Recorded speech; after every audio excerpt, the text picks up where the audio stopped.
Hey everyone, guess what? We do not have ugly swag. We have spaced out radio gear that you're going to want to wear. Why? Because no one wants to wear ugly clothing.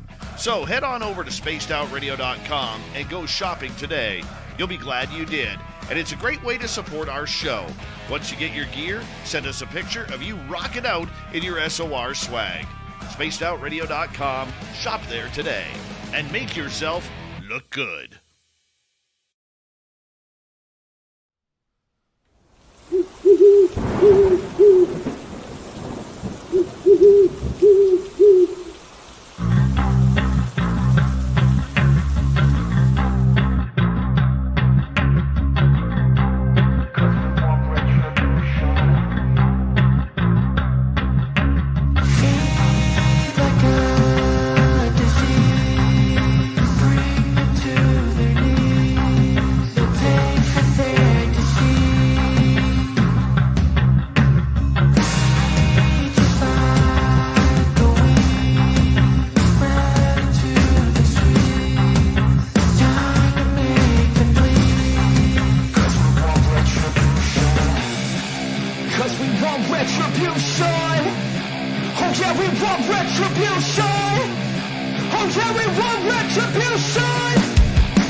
Welcome everybody to Spaced Out Radio, the After Hours radio show with me, your host, Mr. Rob G. As we go ahead and get ready to get it in tonight, it's going to be an awesome show. We had a show earlier today. If you guys missed it, it was definitely awesome, and you definitely need to jump and check that out.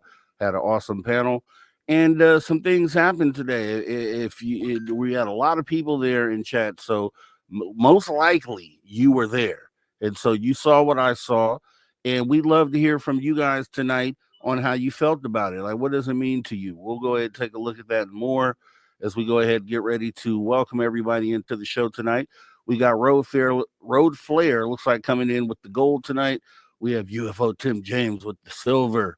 So Saturday night with Mr. Rob G. Hell yeah, Mr. Tim James. Appreciate you showing on up. Fast Hemi, looking forward to the show as well. Fast Hemi, thanks for coming in. Evan Walters, I'm here and I'm pissed. That's right. We pissed off to the biggest pistivity, but hopefully what you saw today kind of squelches that a little bit. We'll see. Thanks for coming in, Evan. Deidre C, thanks for coming on in. Appreciate you showing on up. Great to be here with you and all. Thanks for hosting Mr. Rob G. Anytime, Deidre C. This is what we do. This is why we do it. Male WD-40 getting us lubed up because he was a little late earlier, couldn't get us lubed up into the other show, but that's okay because he got us lubed up into this one and we love it. Appreciate you coming on in. Eternity Eternal, thanks for showing up here tonight. Definitely not going to be able to get through everybody, but Thomas Rock, I see you out there. Ethanol, W. Decker, West Decker, have a great show at the Social Dig with Mr. Rob G. Thank you, W. Decker, for your support. We appreciate you showing on up. And who else do we have? JMJ12. Cheers all. Thanks for coming on in. Appreciate you showing on up. Super Crazy Movie Geek chat. Do we want retribution? I think we do. We definitely do. We may have gotten some of that today. Joel, breakfast for supper, anyone? That's what I'm talking about, Joe. I like you already. Thanks for coming on in. Nick Atkins 10, it's been a minute. Thanks for showing on up here. Appreciate you showing up. Aloha Day 13. Buenas noches a todo de Mexico. Keeping us bilingual as always. Thanks, Aloha Day, for showing on up. And it's going to be a good show, Jessica S., I promise. And Miss Catherine Jones, thanks for coming on in. Let me go ahead and get the podcast side started on this real quick because that's what we do. Welcome to Spaced Out Radio, the After Hours Radio Show with me, your host, Mr. Rob G. We are going to be hanging out today for hours 1 and 2, talking about what happened earlier today. We want to get your input as well, and we will be having Drew Banky joining the stage here momentarily. Let's get ready to jump into the show, guys. Let's go.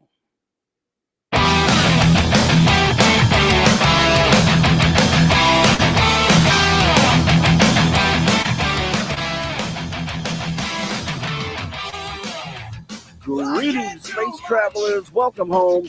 You just tuned your dial to Spaced Out Radio, the only place where you can own the night.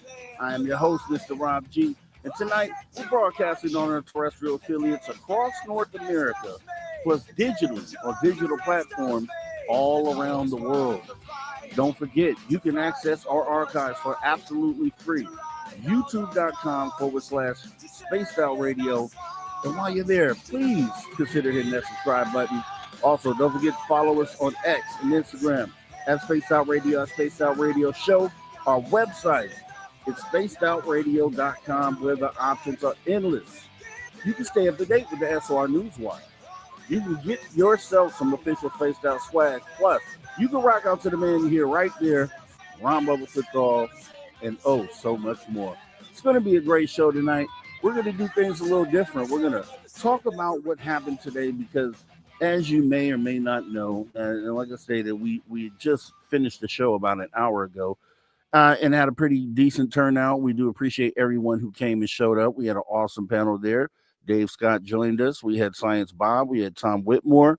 As we watched and reviewed Whistleblower, a brand new Whistleblower, kicking off 2025, Jake Barber. And there were things, we anticipated, there were words said before the show aired that there was going to be a video shown of a crash retrieval. This guy was tier 1 crash retrieval, worked with the contractor, and came with some receipts. I was pleasantly surprised. There was always the chance that we were going to get a super grainy video, something that you looked at and you just didn't really know what it really was. And we've had a lot of that, right? Even as compelling as those videos are, because in a lot of cases, they do show anomalous movement or activity.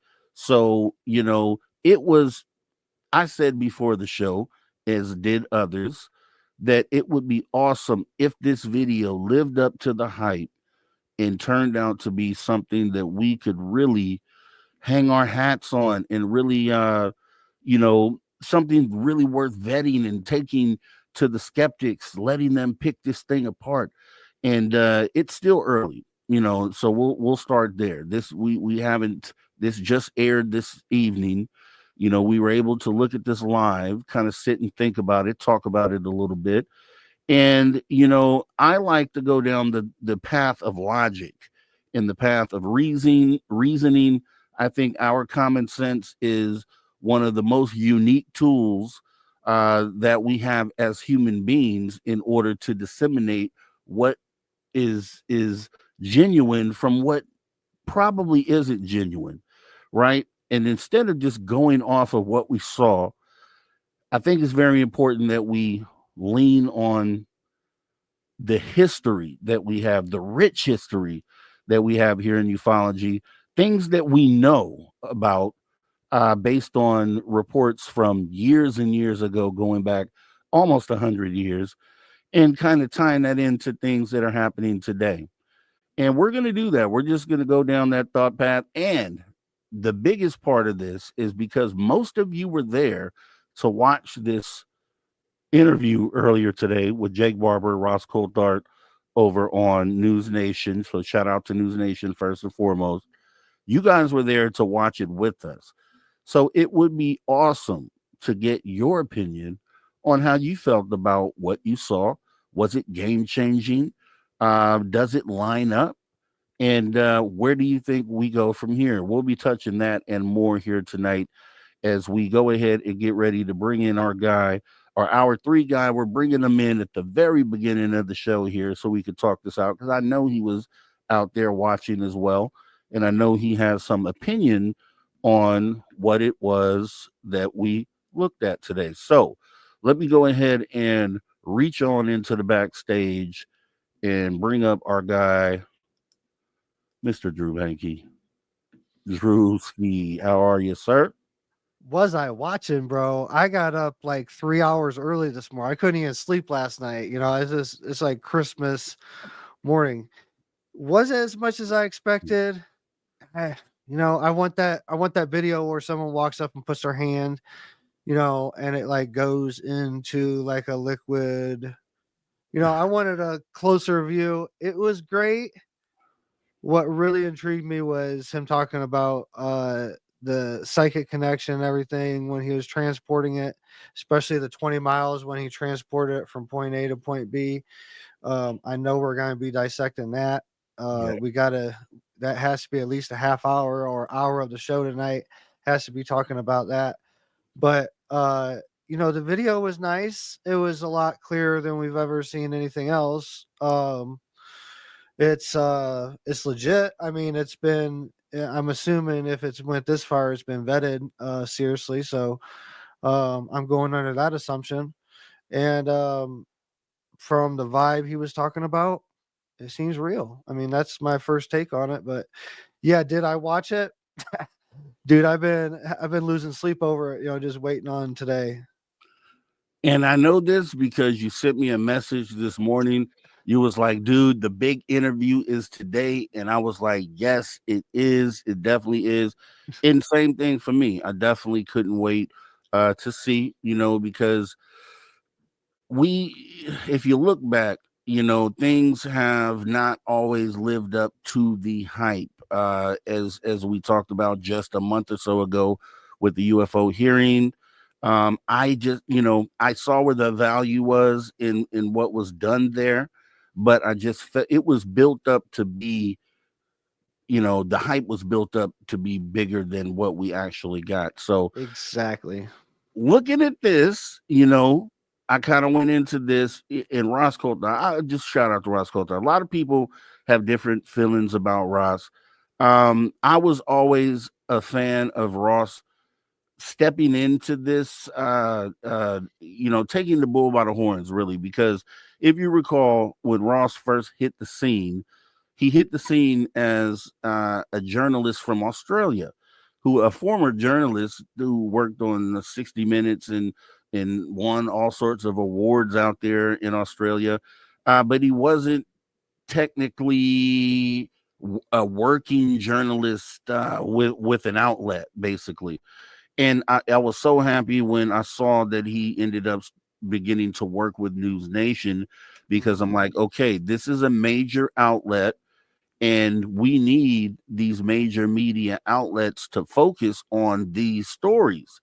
And so Ross has been great in News Nation as well, in covering all this over the years. Even though I know behind the scenes they probably got a little flack, a little side eye from other networks that refused to cover this, but we'll be jumping into that. And because of that, I feel, from the things that I've seen from Ross, that he does his due diligence as far as vetting things out. And that's why I'm optimistic on what we just went through right now, because I feel like chances are, and we don't know this yet, and hopefully we'll find this out within the coming days, but it would appear that he likely has vetted all these things before bringing it to prime time. How do you feel about that? Yeah, there's so much that's connecting all this stuff. I know Greer come out and said that the Trump Tesla bomber wasn't connected to him at all. But we're talking about special forces groups doing these operations inside the United States. And that was vetted, that email actually come from the perpetrator after the fact, come in question and all, in the days following all that. But it was vetted that actually come from the perpetrator. Was it all true? Who knows? But it aligns with this story here, and this come out after the fact. This story come out after all that. So yeah, I think that I don't think it would have been put out the way it did if it wasn't like for sure vetted. I mean, there's also other other veterans that are in or military members or whatever. I don't know if they're current military members or veterans, doesn't matter. But the important part is there's multiple other people that's corroborating the video that it was about an hour long video total that the interview earlier, and they're basically saying the same thing and they participated in as well. I think, man, 2025 is going to be lit, man. We're not even at the inauguration yet. That's another big thing that's coming up, like the inauguration. Like, no matter what side you're on, like it's big for the country, and like there's just so much going on. Trump moving the inauguration inside. There's got to be some type of security risk. Talking about weather, the weather's been the same as been for the past dozen inaugurations. It's always in January in DC, so it's always cold. So there's a lot going on, and we need to look at the whole picture, and not the what we've been trained to do in the past. When something like this comes up, we get fixated on this one moment, and there's all types of other stuff going on when that's been the pattern over and over and over again. Like, so we really need to like think about that too.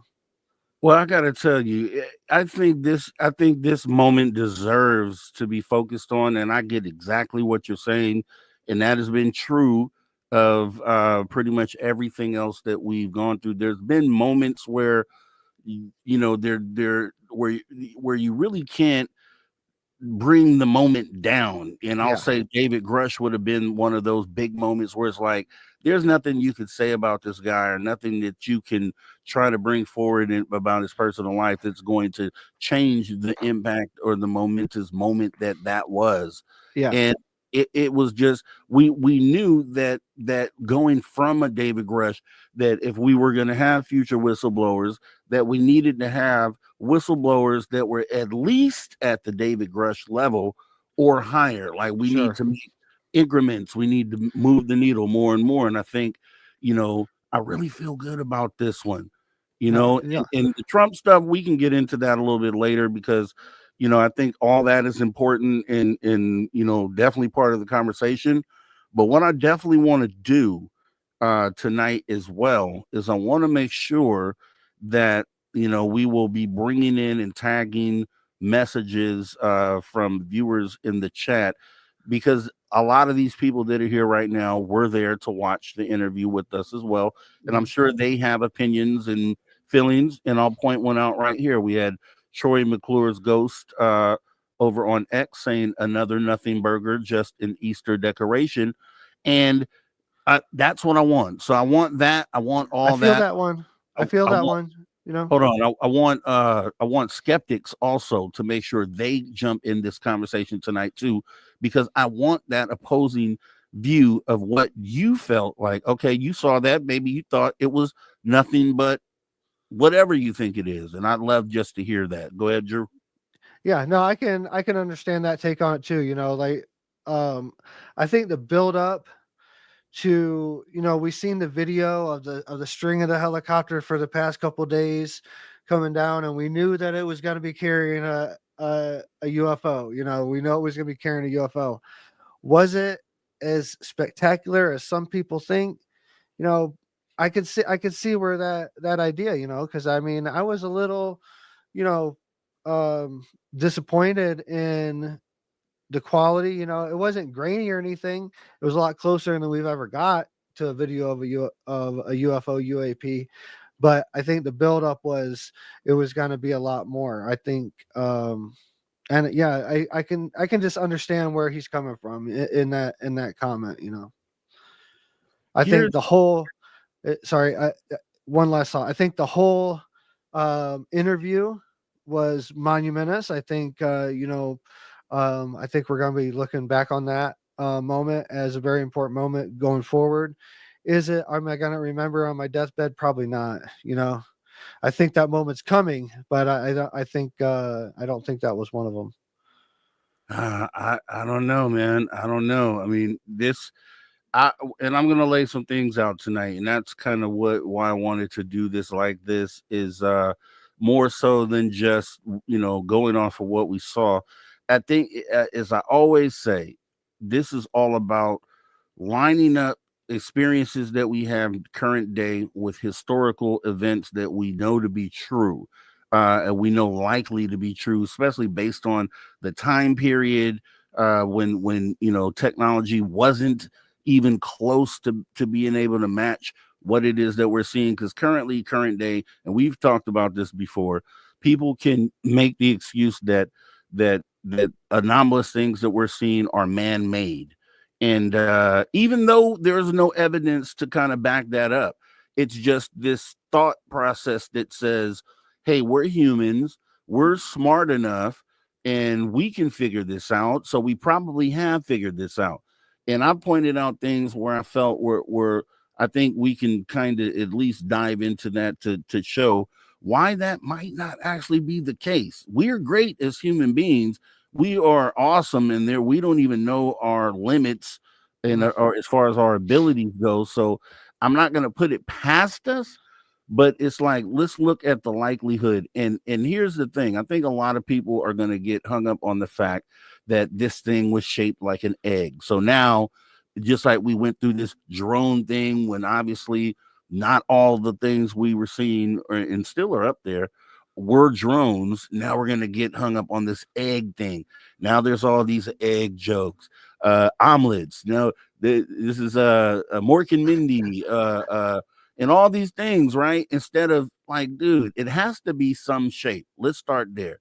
It just so happens that the thing is shaped like an egg. Okay, there's it could be logical reasons why that might be just the shape you need for anti-gravity to work, or who knows what the reasoning behind it is. But let's not immediately get hung up on the fact that this looks like an egg, therefore it is an egg, and then go down the egg, the endless egg meme process for the next few months, right? Yeah. No, I can see that too, but one thing that no one has even thought about yet, like the this video, the closest video that we've ever got to, especially in this time, of a craft that's from a quote unquote military helicopter, a helicopter, and has been vetted, but it's dangling from a string. How symbolic is this of of everything dangling on a string? Like, it's very symbolic. It's very interesting that this video comes out and it's an egg dangling on a string. Nothing happens by accident. The thing that really and I hope people will take away from this is the consciousness aspect. Look, I had this on the inside of the house, and I normally, if I'm watching a video, getting ready for a show or something, if I need to see what a guest is, like before, I normally put in an AirPod and stuff and sit there in my recliner and listen to a couple interviews before coming out here for a show. This one got put on the big screen. The whole family had to watch it, and when he started talking about consciousness and being connected with that egg in the 20-mile thing, that I was rooting and raising, because that's what disclosure is going to be about. Like, it's not about the shape. So don't get caught up in the shape. It's about that conversation of that connectedness. You are absolutely right, dude. And I felt that too. And we said that during the shows, like, wow, it was, it kind of was out of left field, but it really wasn't. If you're an experiencer, then it's the thing that you always hear. You always hear exactly what it was that he sat there and said as far as his experience with what this was. And the thing with that is that, when we look at the whole consciousness side of it, I have been under the belief that the more and more the further this goes, the more that this becomes normalized, if you can say that you're going to find out that a lot of these people who were in these programs were also experiencers too, and it's coming out to be that. Not only do you have these whistleblowers who were in these government programs had these experiences, didn't say anything initially until now. And then, then they talk about how they had this consciousness, this spiritual impact with that experience. And it's like, yeah, that lines up with historical data. And we're going to be going down that whole path tonight, because on the surface, you have to let this stuff soak in. I'm really not one to immediately jump on the story and then try to do, we happen to do this today because we wanted to make sure that the viewers here at Spaced Out Radio were able to see the interview live. And then we gave some little bit of commentary on it. Didn't really jump right into it, but I think that there was enough there for the people that said nothing burger. Okay. All right, that in your eyes may be a nothing burger, but we're going to go down a path tonight where I think you might walk away feeling potentially a little bit different about the overall what was presented, because like you said, the consciousness part of it, the shapes of the craft, the reports that we've had historically and all that, and we'll be jumping into that on the second half of this hour. We got about 2 minutes left. Anything you want to add to that? No, and just add to it. He was talking about, it wasn't really a crash retrieval; it was a coordinated landing between their, I can't remember what he called it, but basically it was their CE5 group that was comprised of people that had special abilities. So they were working in coordination with this group. This, for those of you who didn't see the video or missed that part, this was really specifically said that this was a coordinated landing. It was basically a gift. The craft was basically a gift, from what I'm gathering, to us for whatever reason. I've heard a lot of other things that we can unpack. I was listening to Dr. Stephen Greer today. He was talking about there's going to be whistleblowers coming out within the next couple of weeks. That he's even going to have more crazy testimony about living biological beings that are being held, interrogated, and tortured for years. And this testimony is supposed to be coming out within the next couple weeks.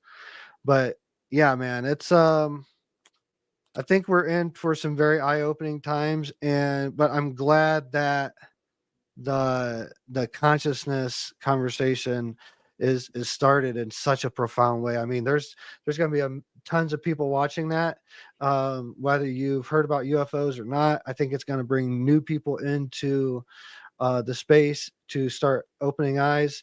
I mean, there was like 900 people watching across all the different platforms on SOR earlier.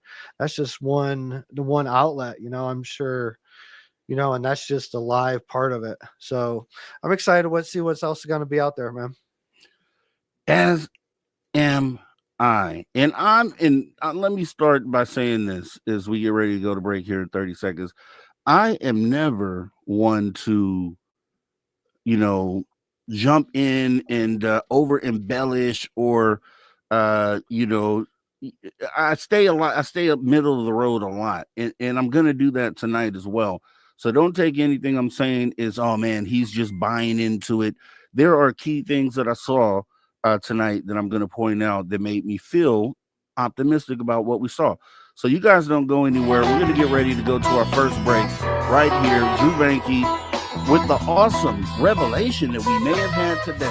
We'll talk about that and more right here on the After Hours Radio Show on Spaced Out Radio.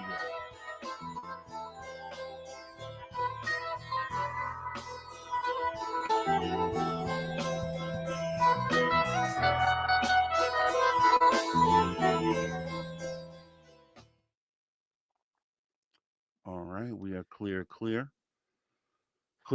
So, yeah, what did you do? So, leading up to this, you said you were watching some other things. No, I was just watching, just waiting on.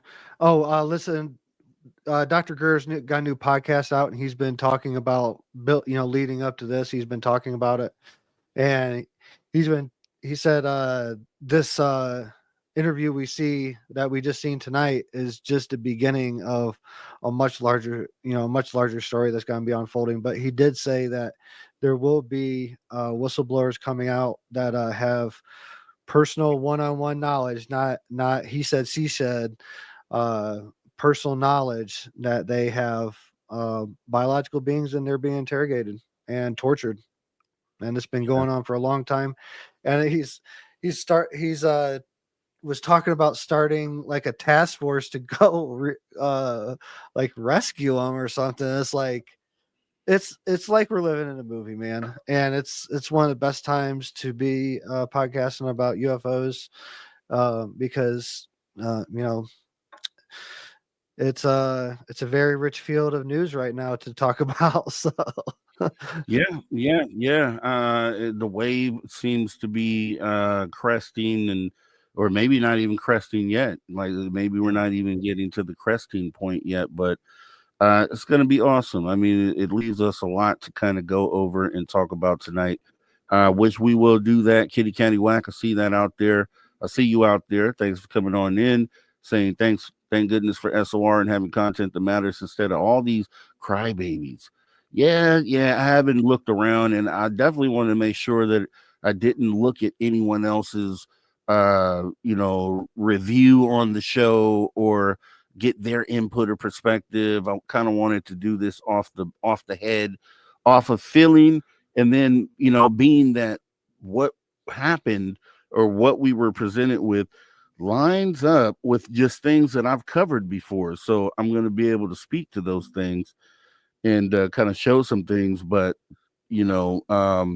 with that being said, I definitely want to make sure you guys as well are in the conversation.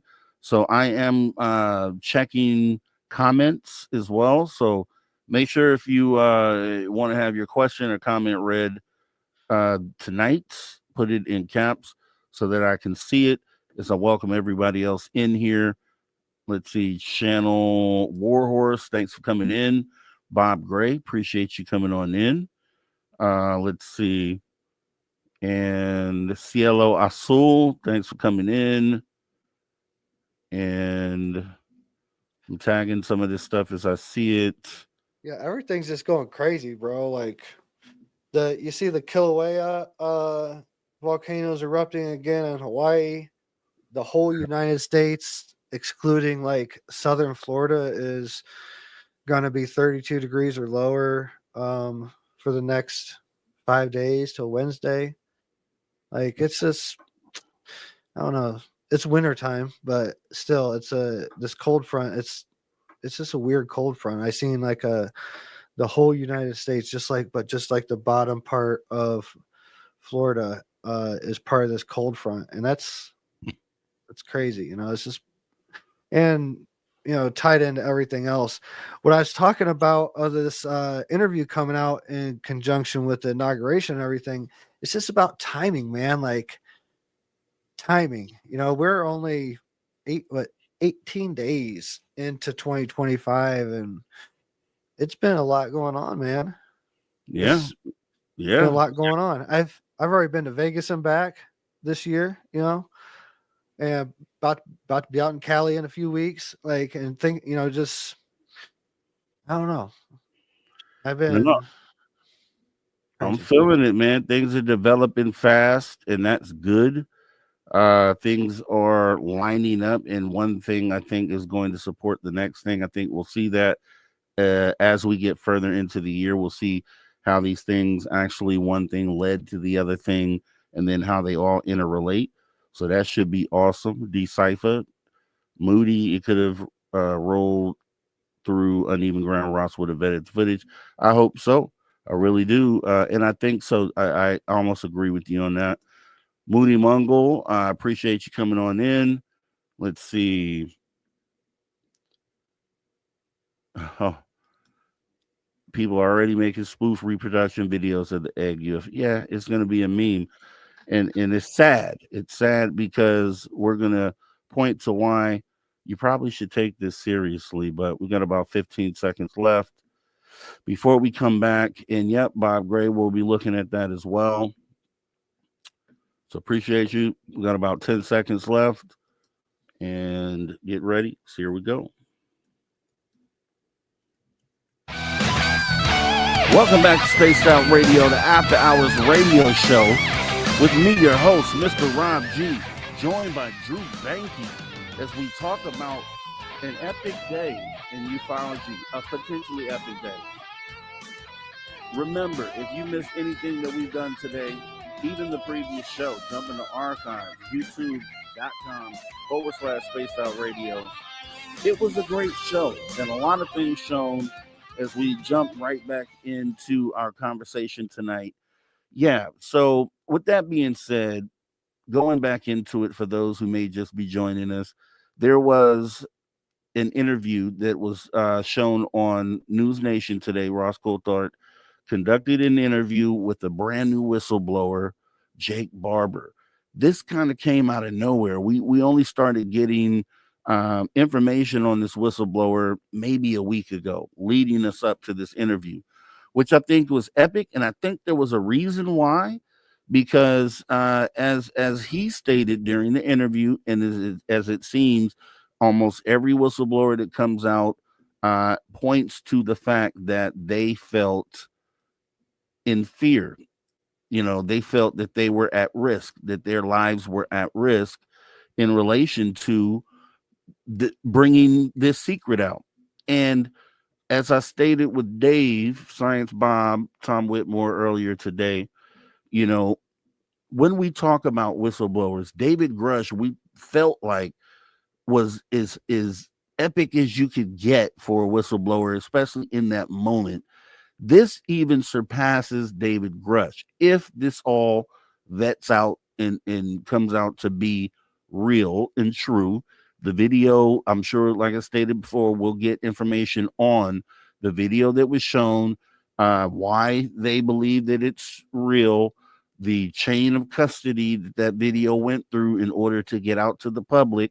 So, as someone pointed out during the break, there's already spoofs being made of this online, which I think is kind of crazy because the subject matter, and that's really why the subject matter is so important.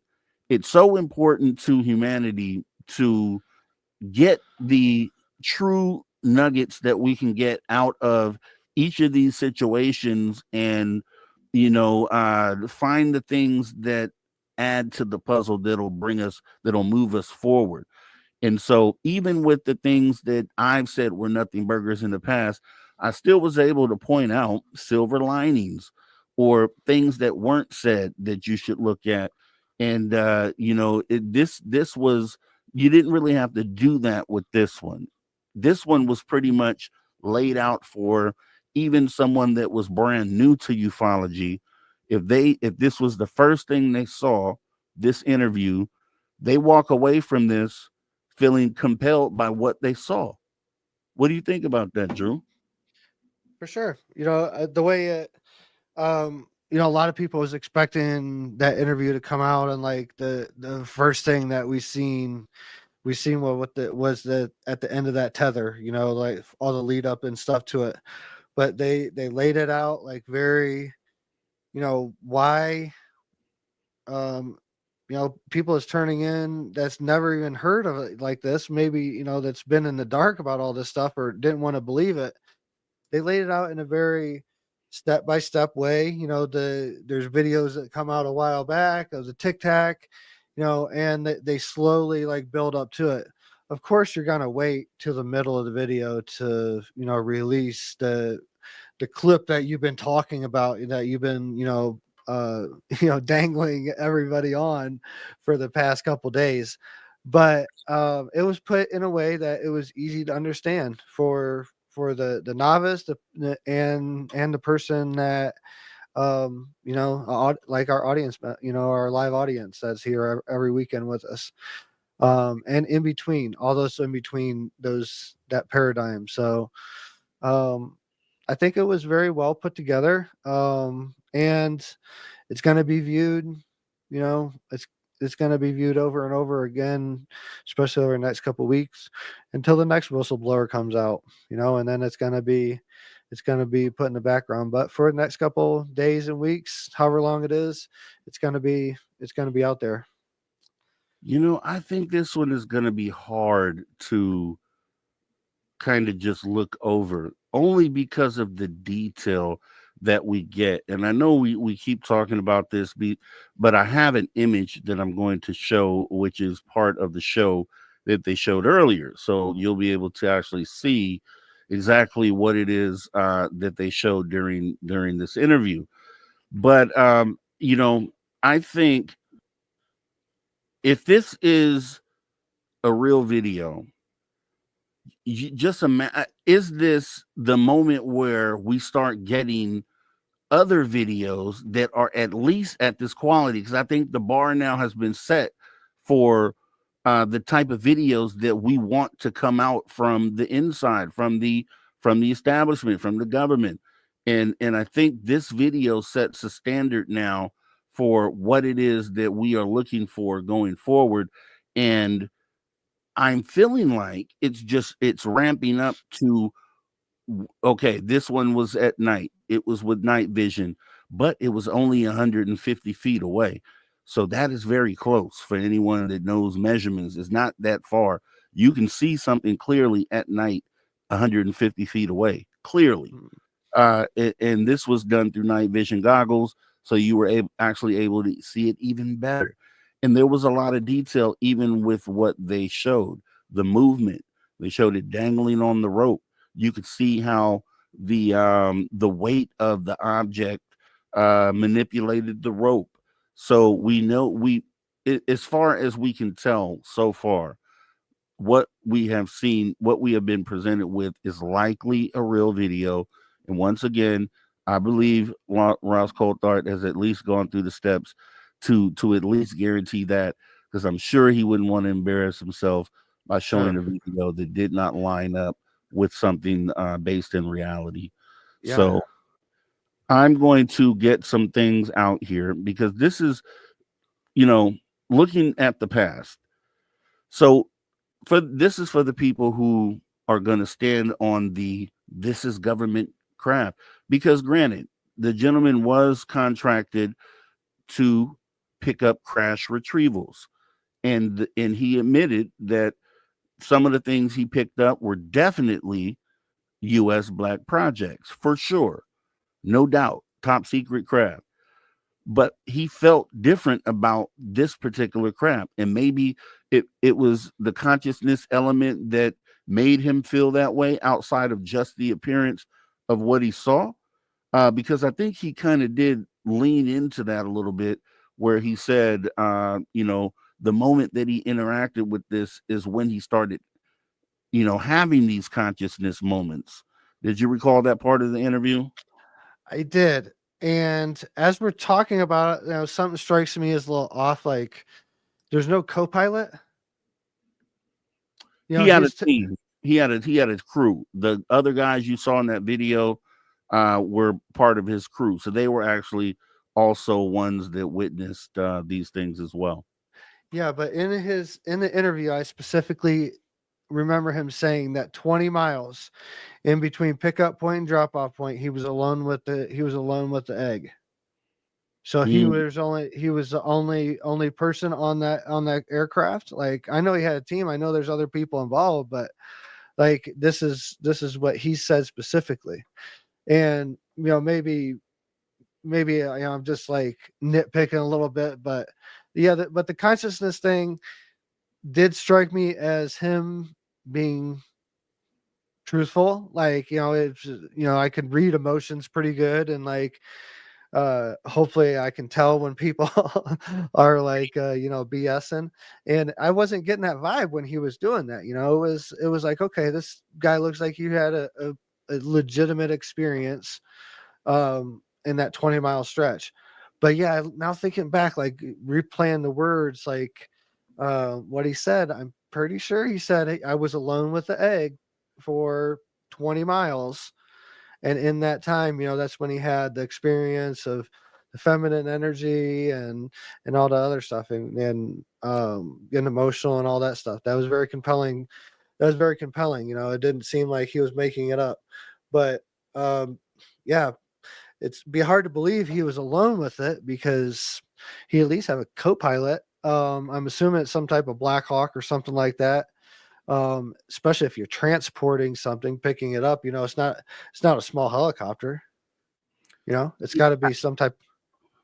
I think what he was saying, because I thought that too. I thought he was specifically talking about the egg craft retrieval. That's when he had the consciousness moment. But Science Bob cleared that up for me, and he was talking about the consciousness moments happened on the other things that he retrieved afterwards.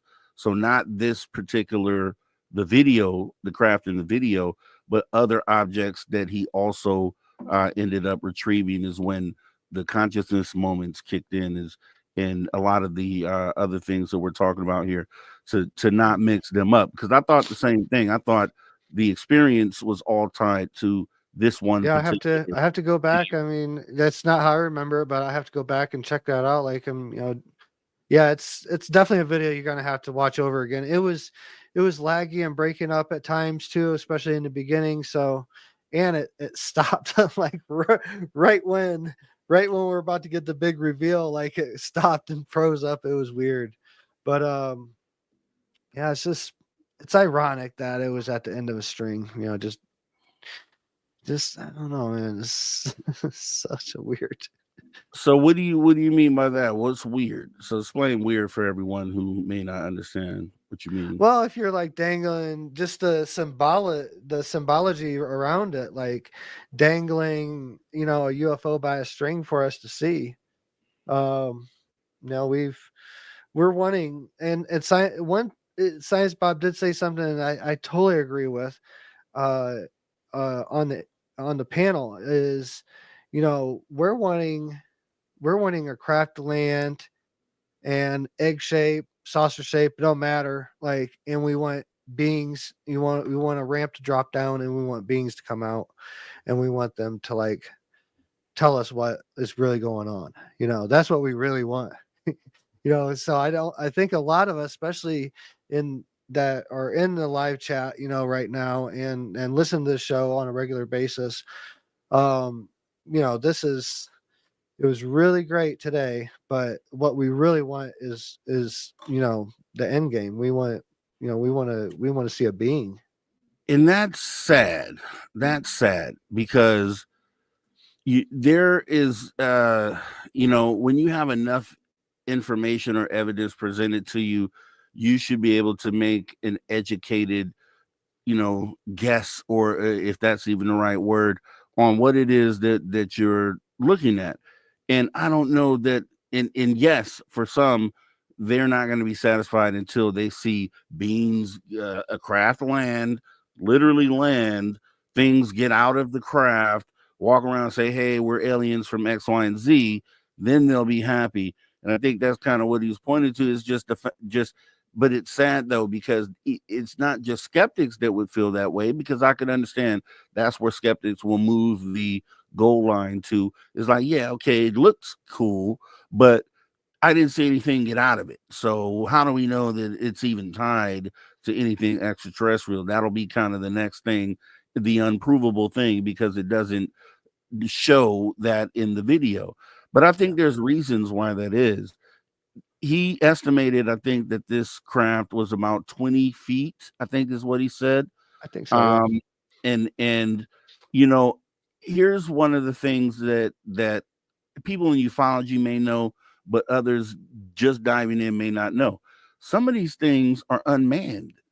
Some of these things are literally UFO drones, and that's why it's kind of strange, not really strange, but kind of ironic that this happens as these UFO drones are being seen over in New Jersey and different parts of the world. So it just goes to say that thing that he was picking up, if it ends up being, they're able to show that this was vetted film, and that this came from a source that could be trusted, that I feel that it probably was not a manned object. Same thing with those silver orbs that fly around. And I have some things we're going to look at here. We got about 8 minutes, but I'm going to bring up at least the picture of what we saw today. And this is what basically was depicted. So this is the thumbnail for today's show. And this is a little more closely the actual footage. And it wasn't, obviously, this is just a frame from a video. So the quality isn't there. It was definitely higher quality during the video, but you can at least get an idea of what we're looking at here. You saw the movement in the video. You saw this thing, the rope, you saw the rope swaying. And if and someone pointed out that this was a fixed camera and not done through night vision, but I still think this is night vision. I think you could probably say that that's what this is, but Sure. was night vision goggles. But if you look at the video, you can see the realism in what it is that you're seeing. There's no doubt that this is a rope, that this rope is leading down to what is obviously the ground, which isn't that far away. You can see in the video, you can get a sense of perspective. And then you can see that this object is literally on the ground, the shadow cast off of this object as it's being moved around. So there are a lot of things that point to this thing being whatever it is, the video at least being authentic and real. Mm-hmm. Now, let's talk about the object being an egg. So we'll just start here and kind of talk about this as we get ready to go into our top of the hour break. There was a famous UFO sighting, and this is what's going to take the fact that the idea that this could even be top secret craft or man-made just off the table. Let's go back to, I want to say this was 1964. 1964 and the Lonnie Zamora sighting, which I think is very important to the conversation, because what is this that you're seeing here? What shape would you say that this object is? This is what was described by a police officer, Lonnie Zamora, who had contact with a craft that was shaped like an egg. 1964. That is 61 years ago. If for some reason we've figured out a way to develop something that even looks like this today, we definitely didn't have that back in 1964. There's no way in the world that anyone can make me believe that, especially 1964 being only 50 or 60 years after the first manned flight. No way in the world did we reverse engineer or build something that looked like this. So this is being said to say that the craft that Lonnie Zamora reported, where he saw beings get out of it, well, he already saw they were already outside the craft. He saw them get back into the craft, and then the craft kind of raise up in the air and then shoot off in the sky. That same craft was observed by someone else in a different part of the state at a later time that same day. And this is just the one that was one of the most famous recorded events with an egg-shaped object. There were other ones, if you go look in Project Blue Book, where they've reported this shape before. So is it so funny to go with the egg meme when historically egg-shaped craft have been reported and essentially validated? I'm going to take the word of someone that's a police officer, even though all aren't to be trusted, but some majority are. And I can tell you that they were on the scene right after the incident. They took good records, meticulous records of what, the interaction that this craft had with the ground, the singeing of the sand, and all those different things, right? So I'd be interested to know, and maybe we'll find out as time goes on, what were some of the other elements of the scene where this object was pulled from. Maybe they found singed sand as well. Maybe they found, maybe this thing had, retractable legs, as Lonnie Zamora reported in his incident, and some more of those things that'll line it up. But at the very least, the shape isn't out of the ordinary because it has been reported historically over the years within ufology. What do you think about that? Well, what else? What else looks like an egg? Tic Tac looks like an egg. Like, Exactly. you know, just a little bit of curvature, you know, could be a difference between an egg or a Tic Tac. So, you know, this I've seen, and I've seen crafts like this too. One of my very first sightings, you can look it up. MUFON case number 133155 is me talking about being me and my wife both being interacted with two drones that are about the size smaller than a car, but bigger than a human, somewhere in between a car and a human size, egg-shaped tic-tac sized craft that interacted with us when we were driving to Denver, two of them. And we thought they were birds at first coming across that were flying a couple hundred feet off the ground, maybe 100 feet off the ground or less. And they crossed in front of us as we were driving down the road. Both me and my wife saw them. They stopped on the other side of the road and hovered. And this happened in San Luis Valley on Highway 17, head north towards Denver, right north of Crestone. And you can look up that case number. That was one of the very first incidents that we had. And I watched them come out of the mountain. That's why we thought they were birds. We thought they were birds flying that were coming from the mountain. And we saw them come from there.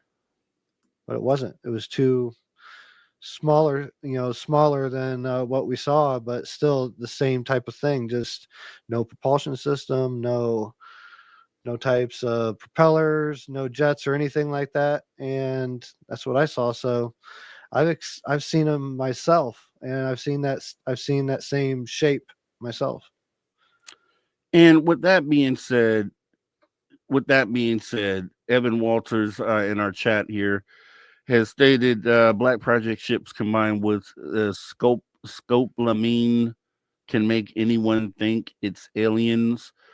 And I did a show on whether some of the craft, what are we seeing, government craft, adversarial craft, or extraterrestrial craft. And here's what we can go off of. You've never seen a government craft shaped like this, period. You've never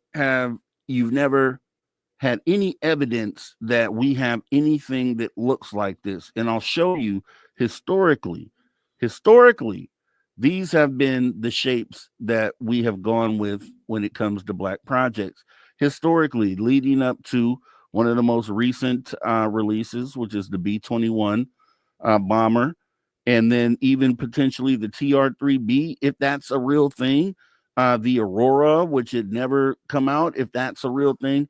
All these craft that have been once black projects and some are still black projects have followed a similar design pattern.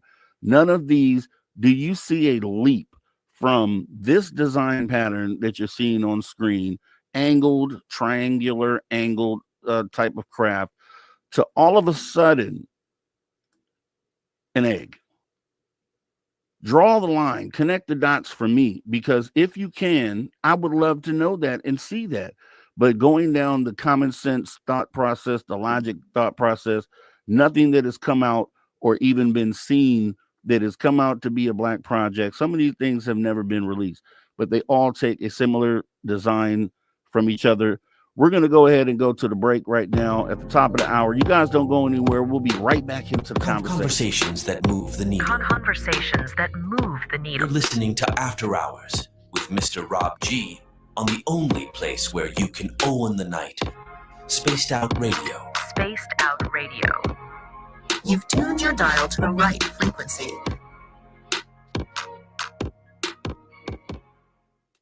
All right. See you in just a minute, Drewski.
Welcome back to Spaced Out Radio after hour number 2 already. As we get ready to jump back into the show from our radio break here in about 30 seconds here. So appreciate it, guys. If you haven't already, go ahead, hit that like button on the video tonight. We would appreciate ya. Thank you very much. And Evan Walters, always pissed off. But guess what? I am definitely listening to what you're saying, and we're going to address what you're saying this hour here. So 5 seconds, here we go.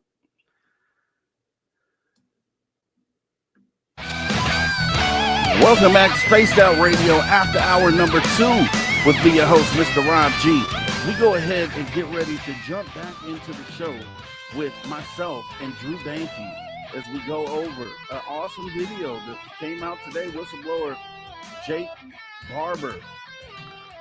No matter what you think, we're going to talk it out, and we're going to get your opinions here in hour number 2. So, as we get ready to jump back into the show, we're kind of just making, so to pick up where we left off.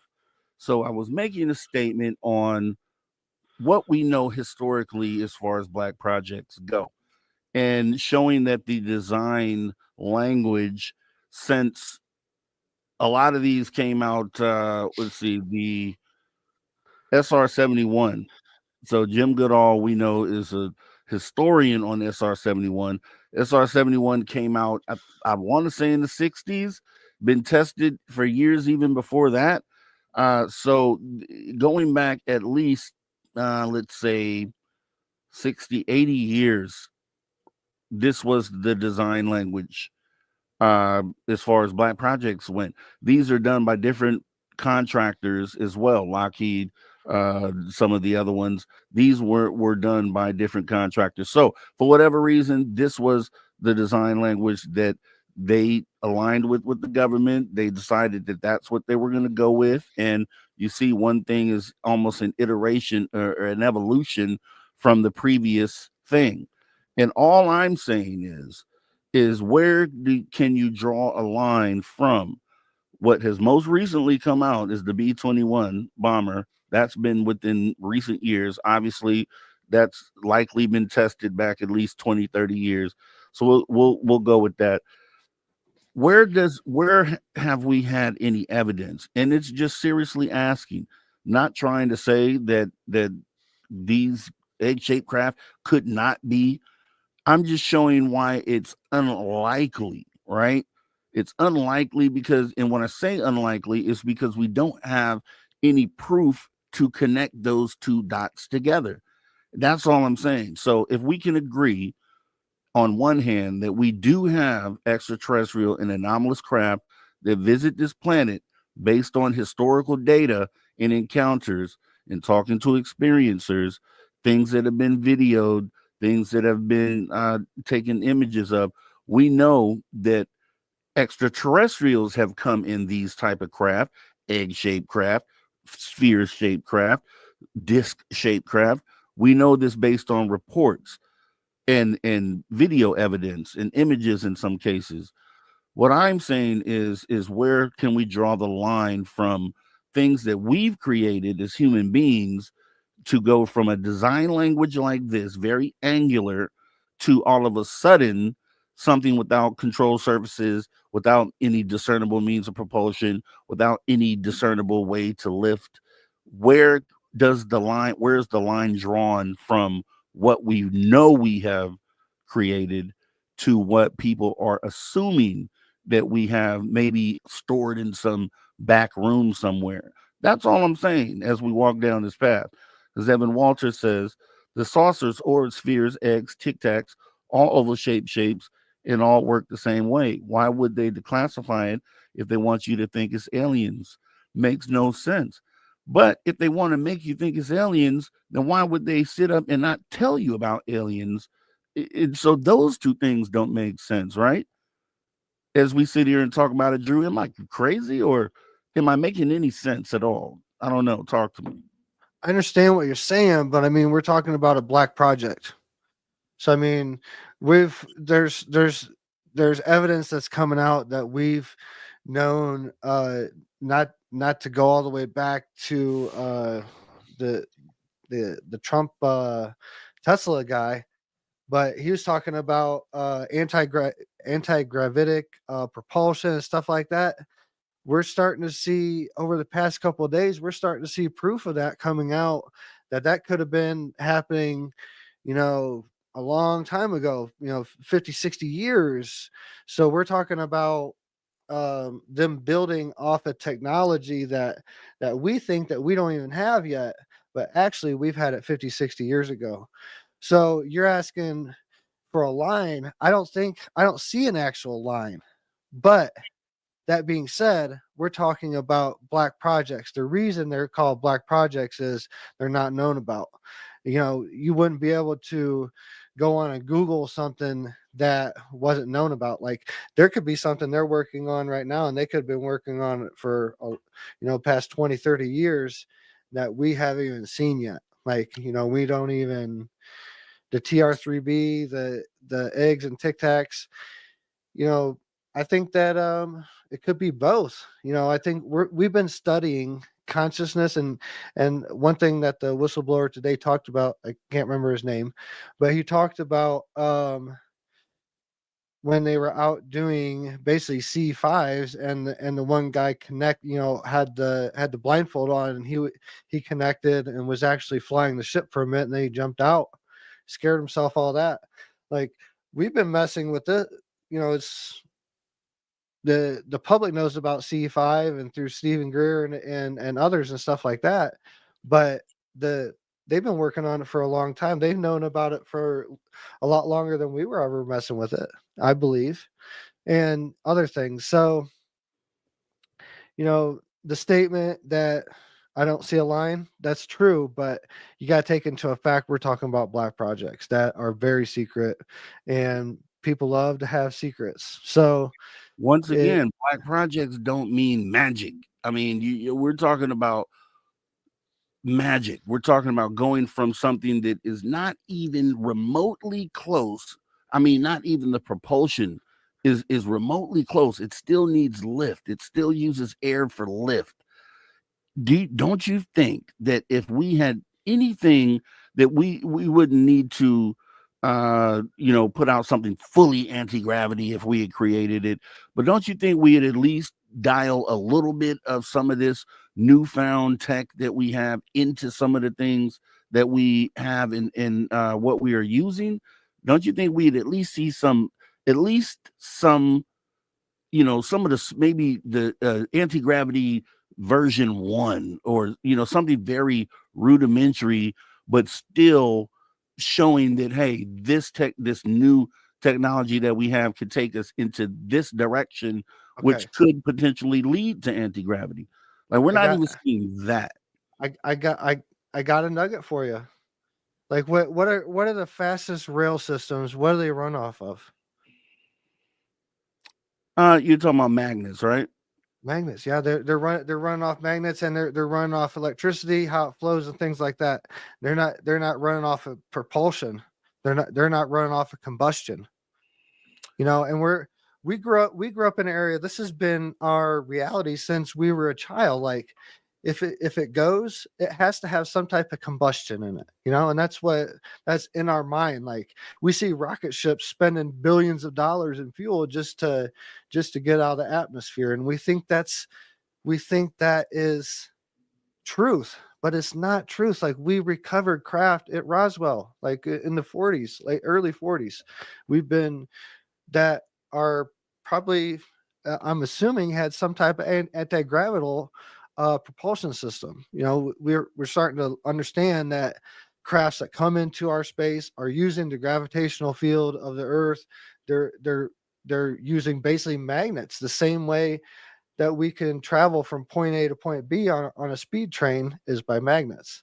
So that's your nugget you just asked for. Like that's the rudimentary understanding of how to use other propulsion systems. And if we're using that on mass transit, just think of what black projects are doing and have been doing for a long time. I'm not saying it's true.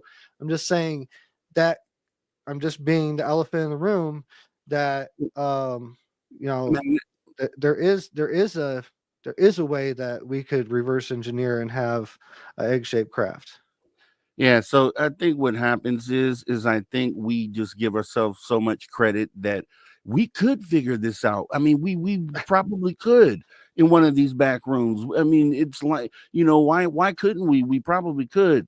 But and I can understand that. And like I said, I would always leave a small percentage of a chance that, if we did do it, that it wasn't because we figured it out or that we created it, then maybe it's some, I would think that the technology that was brought to us from extraterrestrials would be so advanced that if they just left it to us, we wouldn't know what to do with it.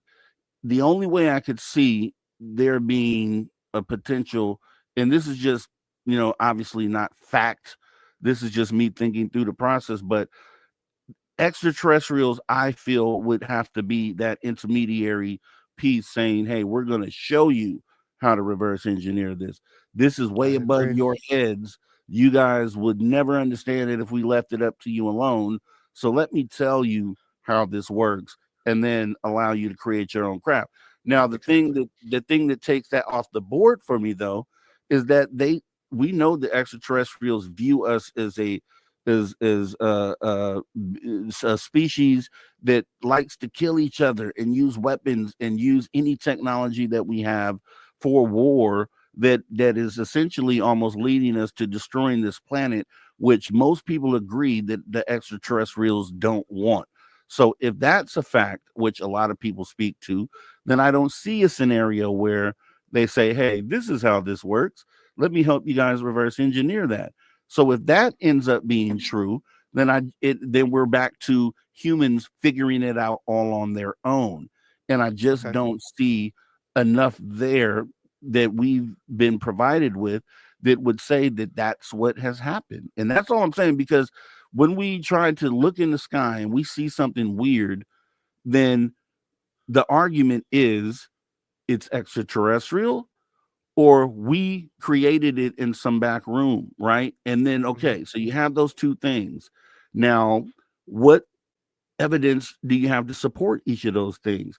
We have a billion stories, we have a billion images and things of that nature to support the extraterrestrial aspect, but we have zero to support the reverse engineered Black Project aspect. We're just assuming that the guys are smart enough that work on these things to be able to figure it out on their own.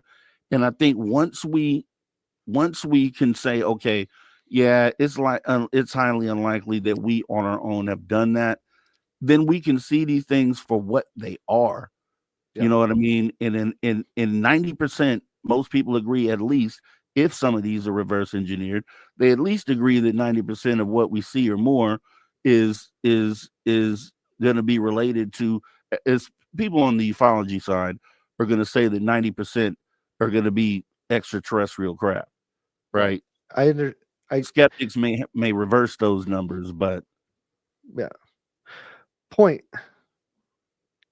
quote of the whistleblower during the interview today, when he was flying with the, I thought it was the egg, or whenever he was flying with the object, when he had the spiritual experience, he was guided, and I quote, he was guided in that moment and he's been guided ever since. So that goes to prove, like, and this is something that's said by many people, like, once you have an experience, you are you tend to be, it's not just a one-time thing. So the idea of, I'm not saying at all that this egg was reverse engineered. I'm just opening up the possibility that it could be, because there is guidance that's once a telepathic connection, or whatever you want to call it, when you have incident with a ship, or have a one-on-one experience. I had one-on-one experience I've talked about before, 2019 in Chaco Canyon.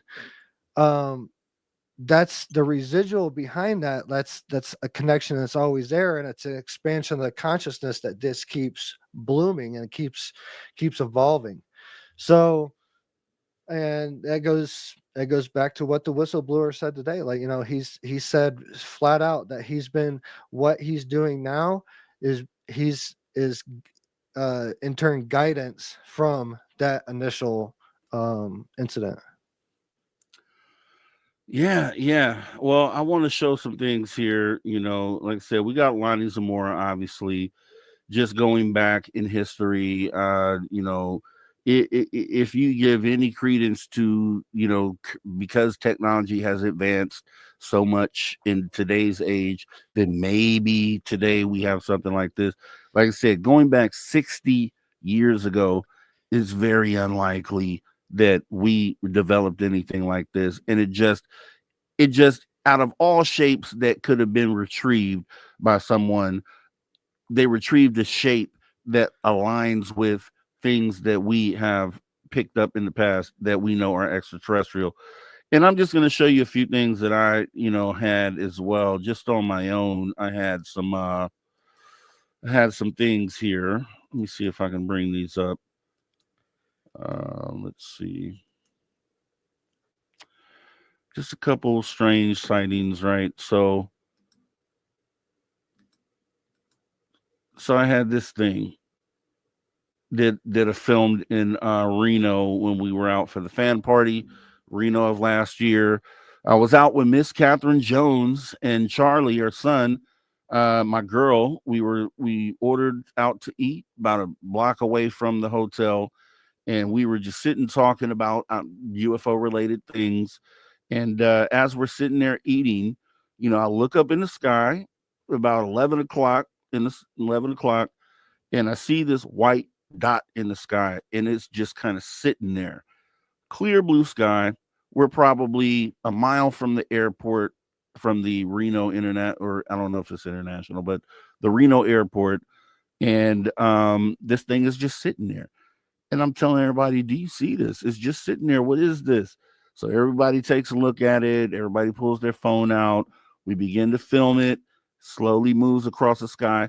Now, at this time, I'd already had my own UFO sighting, which I've documented, and I'll show you some images from that as well. But this is one of the things that I wanted to point out, because the Arrow report points out shapes that align with spherical items, right? White, and I think I have a slide for that as well. White translucent. Let me bring that up here. Round morphology, round atypical orientation, size 1 to 4 meters. It could be close to the size of what the whistleblower is talking about. Let me bring this up a little bit more. Colors: white, silver, translucent. Now, the problem with this is that this information only came out within the last year or so. Prior to this, the UAP reports were redacted completely, just like this.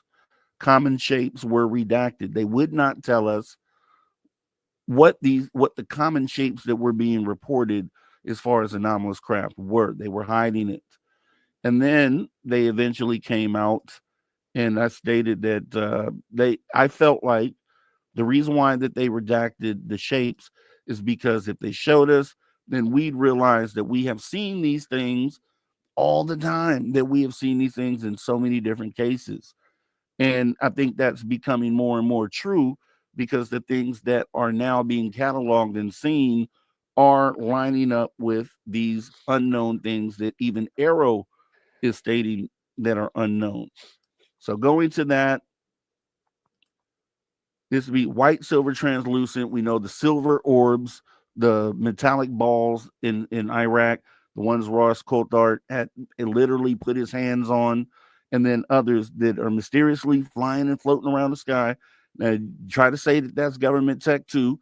You could say that if you want to, but this is a totally different type of craft. And then even translucent, because some of these things, just like the ones I'm going to show you, my images were metallic, but they also gave off like a glowing characteristic as well. Mm-hmm. These things were reported by Arrow as being roughly at around 10 to 30,000 feet. stationary velocity, stationary up to Mach 2, no thermal exhaust detected, and then other various information that you can find within the UAP report. But this is an image of the things that I captured. Now, I feel like, when I saw what they showed in the video, it just resonated with me with a sighting that I had. This was the sighting that I had. 47 objects flying across the sky. Now, first of all, they weren't just flying. Now, initially, they were swarming each other. They were in a ball and they were clustered, and you could see the sun shining off of these things and showing that they were metallic.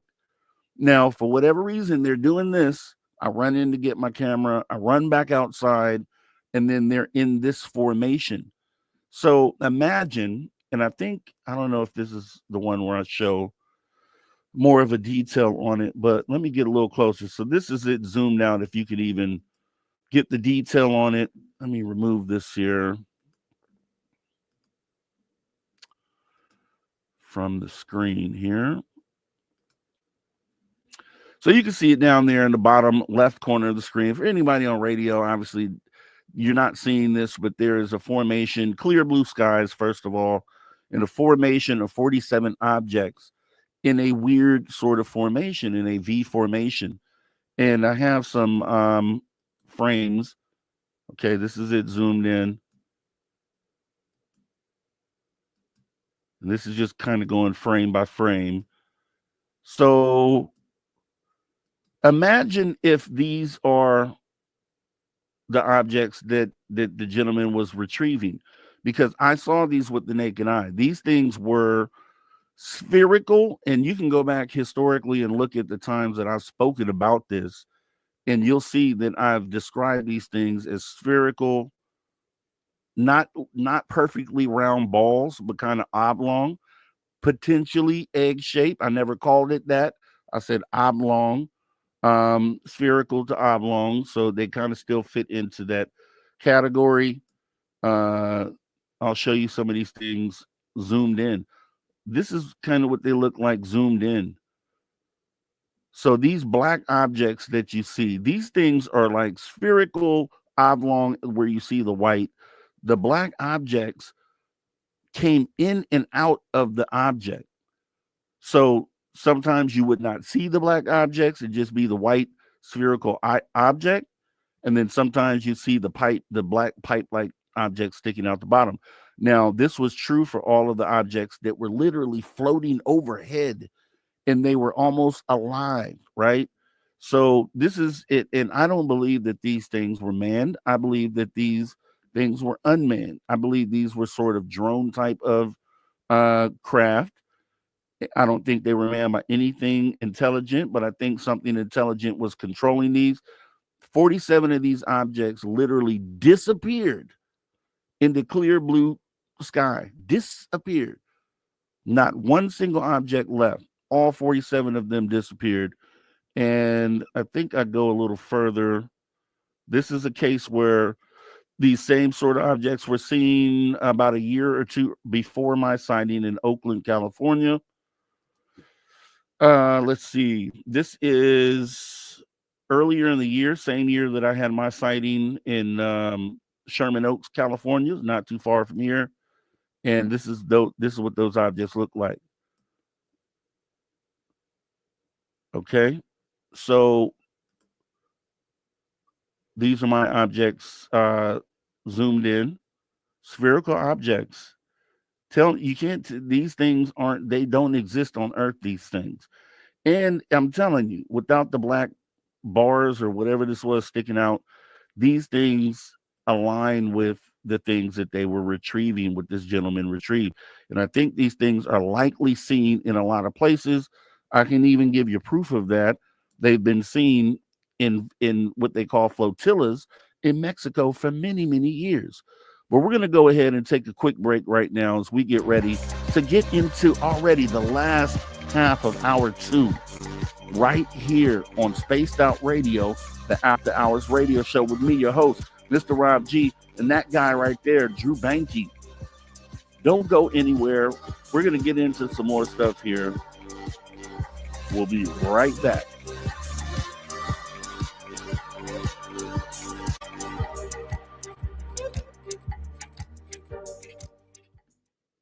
All right. We are clear, and I'll kind of we'll get back to that in a little bit. But yeah, so without jumping into a bunch of stuff, you got something? What do you got? You are muted, sir. Man, I am muted. I am sick. So, but this is one of the most important news days on UFO stuff. So I'm out here sick. So if you hear a little bit, I'm getting something. Fighting it off, but I'm getting something.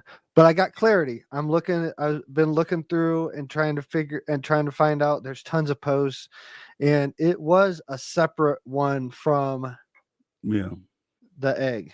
And when I'm wrong, I will admit that I'm wrong. I'm hardly ever wrong. But when I am wrong, I will admit it. No, and I appreciate that. That is awesome, Drew. I just want to tell Evan Walters and Rob, hope you didn't take any of my comments as being negative. I'm enjoying the show. Never, Evan Walters. This is the kind of conversation we should be having. It should be this. You should oppose things, because that way we can make sense of what we can make sense of, and then we're left with the other things to kind of try to figure out. Man, all love to you, Evan Walters. And we're pissed off when you're not here, man. So we just appreciate you being here and being part of the conversation. Sorry about that, Drew. Go ahead. That's it. Yeah. That's it. 153 people watching on X right now. It's let's take a moment of silence for TikTok. It's finally dead. I heard. Man, I put a lot of work into that platform too, man. I heard. It may be back though. It'll be back. But if you're over on X, follow your boy. I just dropped a comment in there. Follow your boy, Drew Banky. He's on X. Yeah, that's me. I'm a man, but you can follow me too. If you go to Drew Banky, go ahead and hit at Mr. Rob G, and you'll find my page there as well. Just go ahead and subscribe. We're some cool guys. We have cool conversations, and you can find that right here on the After Hours. And actually, since we're just chatting, general chat right now, we're going to have a pretty awesome show tomorrow. We have Chief Raelian Rabbi Leon Ariel Malul. This is going to be an interesting conversation, man. It's going to be interesting. And, some people have, I recently found out about the whole movement that's behind this thing. Some people don't have good feelings about the movement, and some people do. That's why it's going to be awesome to be able to kind of engage with our guests tomorrow. So, you got to make sure you're here for that. I just feel like it's going to be one of those ones for the books. And I really think it's going to be. I really think it is. I really think it is. Isn't it like Israel or something? Like, and they're they're in peace talks right now. And he's not in Israel. I believe he's on the East Coast, but the Raelian movement is born out of Israel. It's It's a movement that originated there. There's a history there. I'm going to say this. This is no shade to anyone, because this is information that's out there. Some people have called it, it's been known by people in the past as a UFO cult. I've never heard that term, but I've heard people say that since they, saw the show that's going to come out. And I just think it's still awesome to have the conversation, because of some of the perspectives and ideas that may be presented there.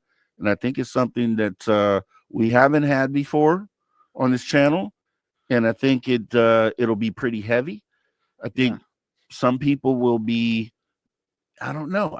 I'm not going to, it's going to be interesting. I'll say you should definitely be here for that. It'll be tomorrow. So make sure you hit the notification bell for tomorrow's show.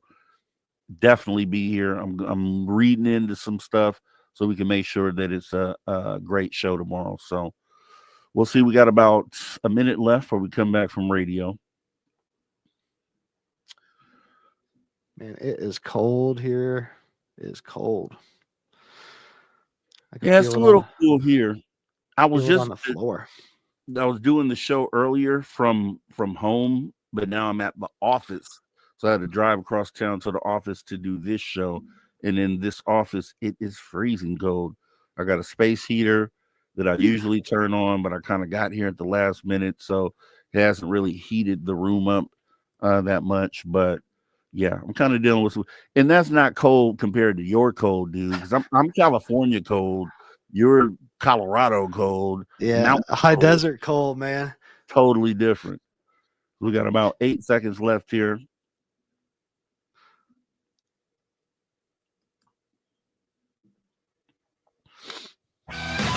All right, everybody. Thanks for tuning in to Spaced Out Radio, the After Hours radio show with me, your host, Mr. Rob G. Joined once again by Drew Banky, the guy right there. We're going to be jumping right back into the conversation today.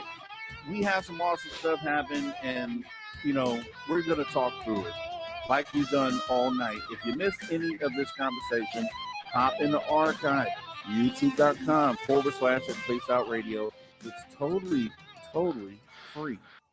Now, as we go ahead and jump back into it, prior to the break, I kind of was going on this rant sort of about other craft that line up with what we saw. And I was just going through my own sighting that you know, these objects that I filmed were for sure with the naked eye. These things flew through the sky at 12 noon in the summer, August 28th, 2022.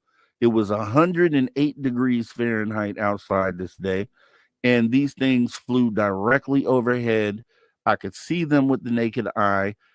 47 objects, all spherical, oblong sort of shaped objects. They were phasing in and out. So if you watch the video that I have on my channel, so you'll see throughout the frame, you'll see some of them disappear, some of them come back in, and then the video is about a minute. The experience is about a minute and a half long. By the end of that video, they get to about 2 o'clock in the sky and just completely disappear into thin air. No clouds to obscure. No, the sun was high noon directly above. No weird sun angles to where you could discount any of that. These things literally disappeared. Now, I was making the point that these objects have not only been seen by me, but someone who we may be having on soon, Caroline Corey, depicted these same objects in the sky. David Fravor in the Pacific Ocean had the Tic Tac. Lonnie Zamora in Arizona, which is right here in the southwestern part of the United States. Catalina Island and everything that happens there, the same sort of objects in tear in the sky indicated that there may be some sort of portal or tear in the sky that housed a lot of these objects.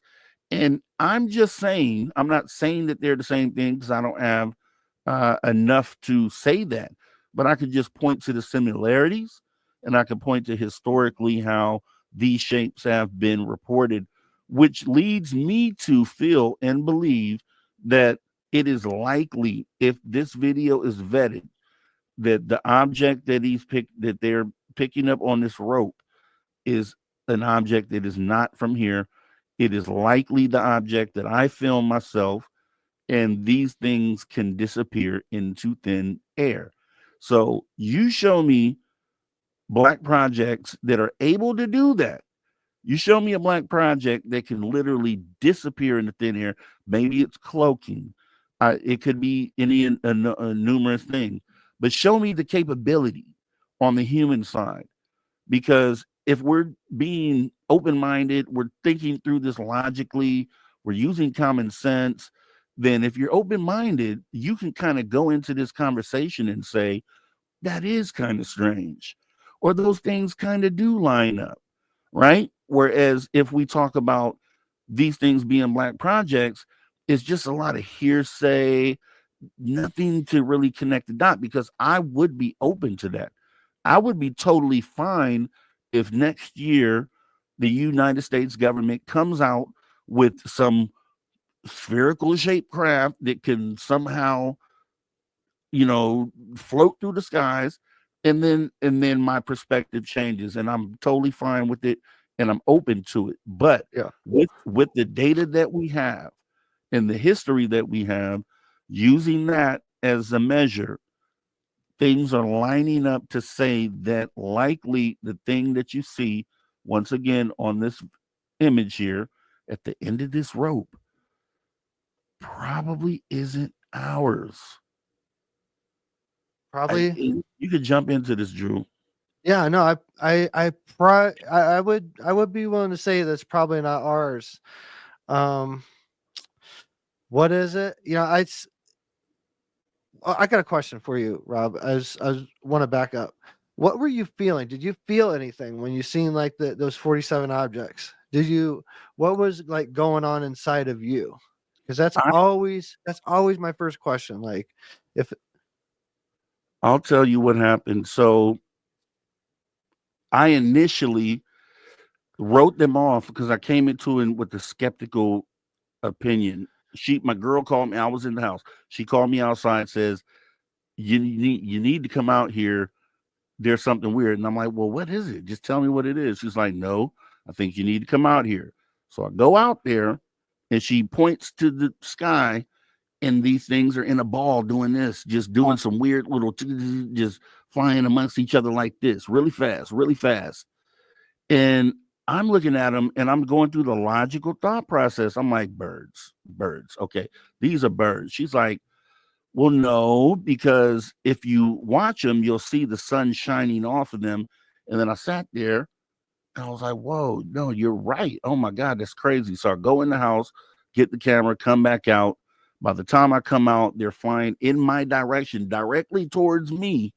And they flew literally directly over my head. Now, I felt like that there was a reason that they could have flown off to that way. They could have flown off to that way. They could have flown the opposite direction. They flew directly over my head for me to film in the way that I did. And I just felt like one of the things that I did that both of us felt, because it was me, my girl, and her son that all saw these things. And we both had this sensation of, if you can think of the way that raindrops drop into a puddle and they kind of make these little drops, that's what we were seeing in the sky, which was so strange. And I just had this feeling of, oh my God, like what in the world? Because I'm looking at them with my naked eye, and I'm like, what in the world are these? Like, what is that? yeah, And I didn't find out a lot of the details until I watched the video back. The notice that they had disappeared, Tim Senor pointed this out to me. When I showed him the video, I showed him very early on, and he pointed out to me, he was like, dude, did you see they were disappearing? I looked at the video back, took it frame by frame. I'm like, whoa. So I don't know. I didn't have like any sort of overwhelming consciousness moment, but I felt that they could have gone any other direction, and they chose to fly directly over my head. And so I felt that was the connection. I don't know if that answers anything for you. Well, I mean, it goes to this. We're talking about the video that we saw today, the egg that is being shown, especially for the radio audience, where it's on the screen, a still shot of the egg video from today. But going back, like, and this, my perception has shifted since during all this, because now I was corrected and understand it was a different object that he had the conscious connection with. A quote unquote 8-ton object is I think about the only description that we got on that other object. So that tells me that this may not have been from off planet. You know, it may not be NHI. It could be from, and it goes to give credit to the other object. Definitely, probably has some type of off planet connection.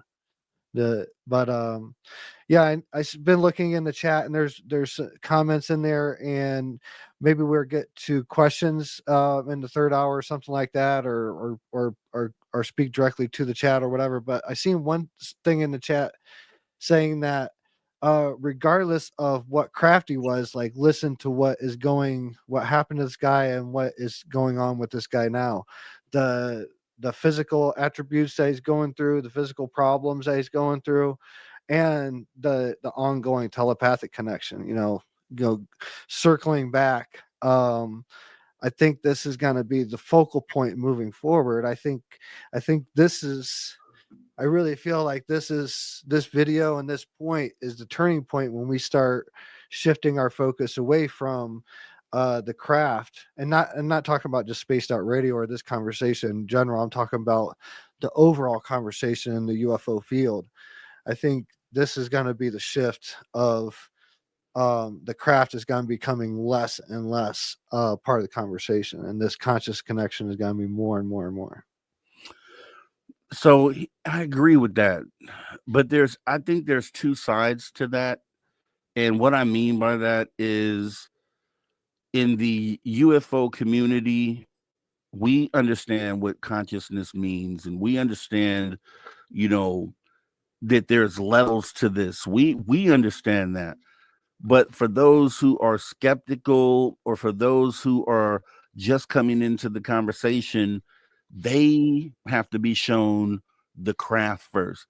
Consciousness and all that stuff doesn't even compute to them until they get through the door with first understanding that we're being visited by things that aren't from here. This is the thing that we're trying to get past the line for those people, right? For us all day, we know it's consciousness. We know that's the most important part of this. We know that if there's a consciousness aspect, that it likely means that it's true. But this conversation doesn't make sense to someone who's a skeptic or who is just coming in.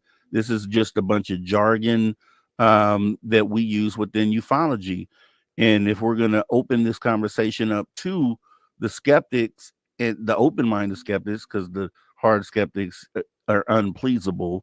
So the open-minded skeptics, and then the new people that are just, interested in looking into this, we first got to get them to understand, like, look, we're being visited by these craft. Once they get that, then by themselves, then they open up, the snowball. Same thing we've all experienced. We have that first thing, and then the onion unravels into all these other things, and they'll take that same path themselves. But for them, they're going to be trying to pick apart this photo and this video from this whistleblower. They're going to try everything they can to discount why this can't be what it obviously shows itself to be. And that's, I think, the battle that we are going to have to face if we're trying to enlighten the rest of the world on the reality of what is that we're seeing. And then to have people within ufology look at something like this and discount it or make jokes of it, it goes back to the drone thing I was saying just a month ago. It was, an issue that everyone was tuned into. But then even people in ufology started saying, oh, I'm sick and tired of hearing about drones. I don't want to hear about drones anymore. Let's move on. Well, if this is a disclosure moment, if this is a moment where potentially we are being contacted by something, and then if you are a person that claims to want disclosure and you're like, enough of this already, let's move on, then you have to ask yourself, do you really want disclosure? Because, and that's the issue that I have with some people within ufology, because it's like, if it's served to you on a platter, and then you immediately want to find reasons why it isn't what it could be. Like, you're not going down the open-minded path to consider the reasons why it might be what it is, right? Yeah, no, I totally agree. It's a trust thing, It's not that we just trust one another. It's just what we're designed and we're conditioned to not believe it at first. You know, like we talked about before, I think disclosure is a personal thing. Like really not gonna believe aliens exist. Like it doesn't matter what videos you see, you know, like we've talked about this before. No matter what comes up, like this video here, or even a video of a ET walking up, you know, a Palladium walking up and shaking, stepping out of a ship and shaking a hand, people are not going to believe that either. You know, even if you, it's very easy to go into a video and look at its, was it? It's forensic history of videos and see if it's been altered. You know, you can see if there's any alterations. It's not a hard thing to figure out. So vetting a video is very simple. Like if anything's been happening, if AI has been introduced or edited or anything like that, it shows up in the transaction. People, bottom line, people are not going to believe it fully. Like this is good food for the brain and food for the time and food for the news. But ultimately people ain't gonna believe it until they see it, you know, firsthand. And I will always keep going back to that, you know, because you're right. People are gonna cut this video up. You know, they're gonna talk about dangling from a string. Why is it dangling from a string? Why isn't it an egg? You know, why is it if where's him picking it up? Well, where's the people coming out and taking out of the cradle that's in and stuff like that? You know, why didn't he have a consciousness connection with this egg? Why do he have a consciousness connection with the other thing? There's a million things people are going to talk about. Does it bring up a healthy conversation? Yes. Does it spark the imagination? Yes. Does it make people believers? No. Does this video change the course of humanity? My opinion, no. That's the thing. I think there's a subset of people who are literally genuinely searching for the truth. Like if you are in this and you are literally genuinely searching for the truth, then you're taking account for all data that is presented and you're processing that data. So if you are looking for the truth, there is never a moment where you cast data away without having that information vetted. Can you pin that Zenzabil? I do want to talk about that. Let me see here. What was the light source? There's a light source that's emitting that. I don't want to stop your thought. Sorry. Do you see that? Let me see. Okay, I see that right there. All right. Okay.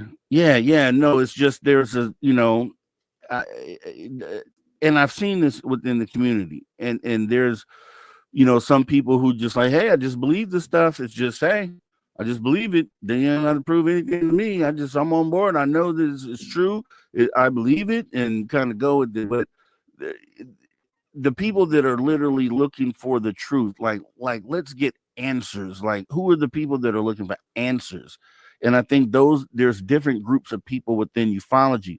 So I don't think it all falls under one umbrella of, you know, personal disclosure. I think in another thing about personal disclosure, I think it's your duty. Like, I do understand the personal disclosure aspect. Like, it's only going to be realized within you as you take those steps. Just like I was saying earlier, for some of these people, their gateway is wow, okay, craft are real. Now they know craft are real. Now they look into this. Then finally they get to the consciousness part of it. Then they can kind of catch up to where we're at. That's a personal journey that a person takes by themselves. But when we have data is supposed to be shared. And then data is supposed to be looked at by all of us as we sit here together like we're doing now, to kind of talk through it and process information and kind of hopefully move the needle forward and kind of get closer to being able to answer some of the questions. If we just leave out the thought that, I think people say personal disclosure, and it's kind of a gray area where it just means like, we don't need to see any proof, or proof isn't proof. And it's just everyone, you know, it's a personal thing. And I think that's where things get twisted up. And you know, you literally have to talk the stuff through or go through the processes, spitball, do the things we're doing now in order to get to answers. And I think there's a difference there. I agree. You know, and I'm not saying that we're not supposed to present this stuff, you know, and talk about it. I mean, this is this is a beautiful way to, and truth be told, I thought the rabbi was on tonight, so I was not even prepared to have this conversation. I was praying for it, so I'm glad that it happened, you know. But this is how we talk about it, you know, and this is why we have, I think me and you have such good conversations, because we don't have the same viewpoint on a lot of things, you know, and we can bounce it back and forth, and you know, both of us are open to admitting when we're wrong and things like that. But this is the conversation, and going into this and asking the hard questions and having the hard conversations sometimes involve things that you might not want to hear, you know, that but what if, you know, we have no control over these, and nothing, you know, our technology has no and this is a very good possibility, that we have no way of counteracting them yet. We're at total, you know, superiority. We're out superior by millions of years, and that could be very true. But this is the reason why that we have these conversations, is to try to sort through these things. But like that being said, you're not going to be a believer. That's all I'm saying. You're not going to be a believer by listening to a podcast or seeing a video. You're going to be a believer by having an experience. But what opens up that possibility is these conversations. So it goes hand in hand.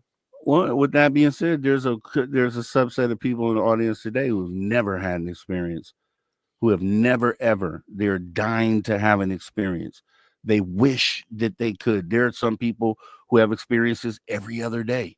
There are people who have only one experience in their whole entire life.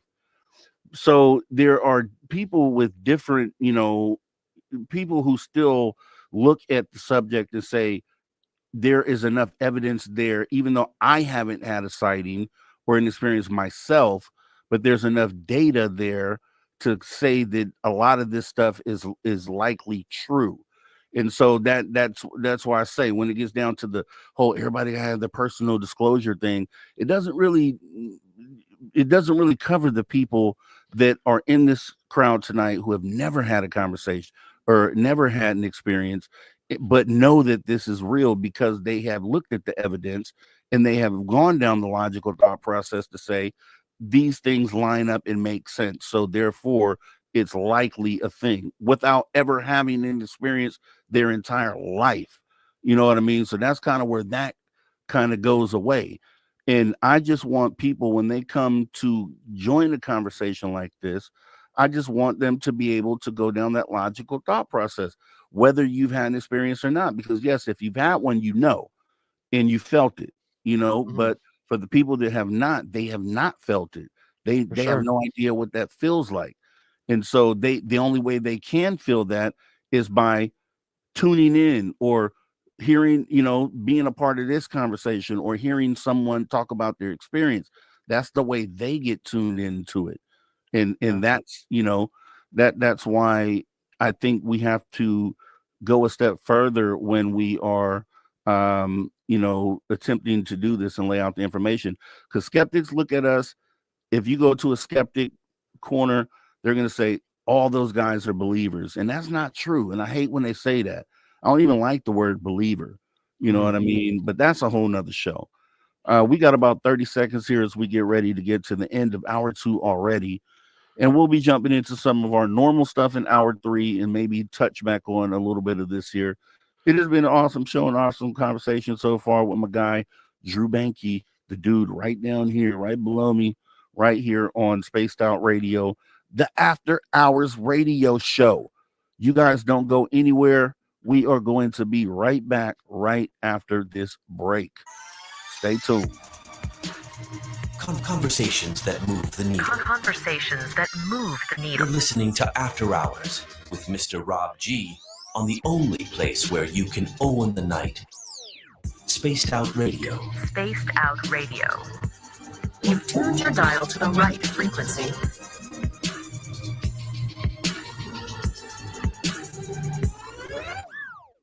All right, see you guys in 5.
All right, welcome back to Spaced Out Radio after hour number 3 with me, your host, Mr. Rob G. We're going to go ahead and get ready to jump right back into the show. Hour number 3, we'll go ahead and get some Steve Stockton going on, Tales Untold, Missing Persons Mysteries, and then we'll jump back into some more conversation before we wrap it up with the UFO weird news from the week. Here we go. Welcome back to Spaced Out Radio after hour number 3 with me, your host, Mr. Rob G. We're going to be jumping into some really good stuff here tonight. Steve Stockton, Tales Untold, Missing Person Mysteries, plus getting back with my guy Drew Banky, having some more conversation, and some UFO weird news of the week. That's how we'll wrap up tonight's show. If you missed any of it, definitely jump in the archives, youtube.com/@spacedoutradio. And we're going to go ahead and jump right on into a guy that we're so glad is a part of the show. We always say this every week. Shout out to Steve Stockton, Tales Untold, Missing Person Mysteries. And we are going to jump right on into that. You guys kick back. Let Steve take you there. Here we go. Welcome to Tales Untold and Missing Persons Mysteries on Spaced Out Radio's After Hours. My name is Steve Stockton, and I'm here to take you on a journey of mysteries, legends, and true stories. Come, join me on this strange adventure of Tales Untold and Missing Person Mysteries. So we get around to the gate that they locked because it was after dark, and we're supposed to be out of there. So he walks like a football field away from me trying to find somebody to open the gate, but there's nobody there, and I'm freaking out the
hours researching, telling people my story, asking people with no real progress made and no real answers, solving my riddle.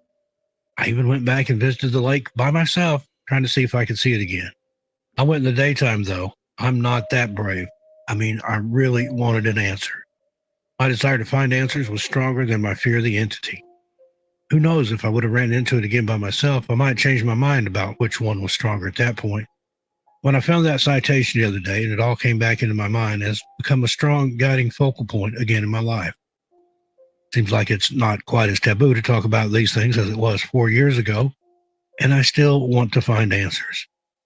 I'm hoping you or somebody will talk about it on your show or other shows and amongst the people that you communicate with, or just anyone in general you come across, and get the ball rolling on finding more evidence on what it is, who else has had these sightings.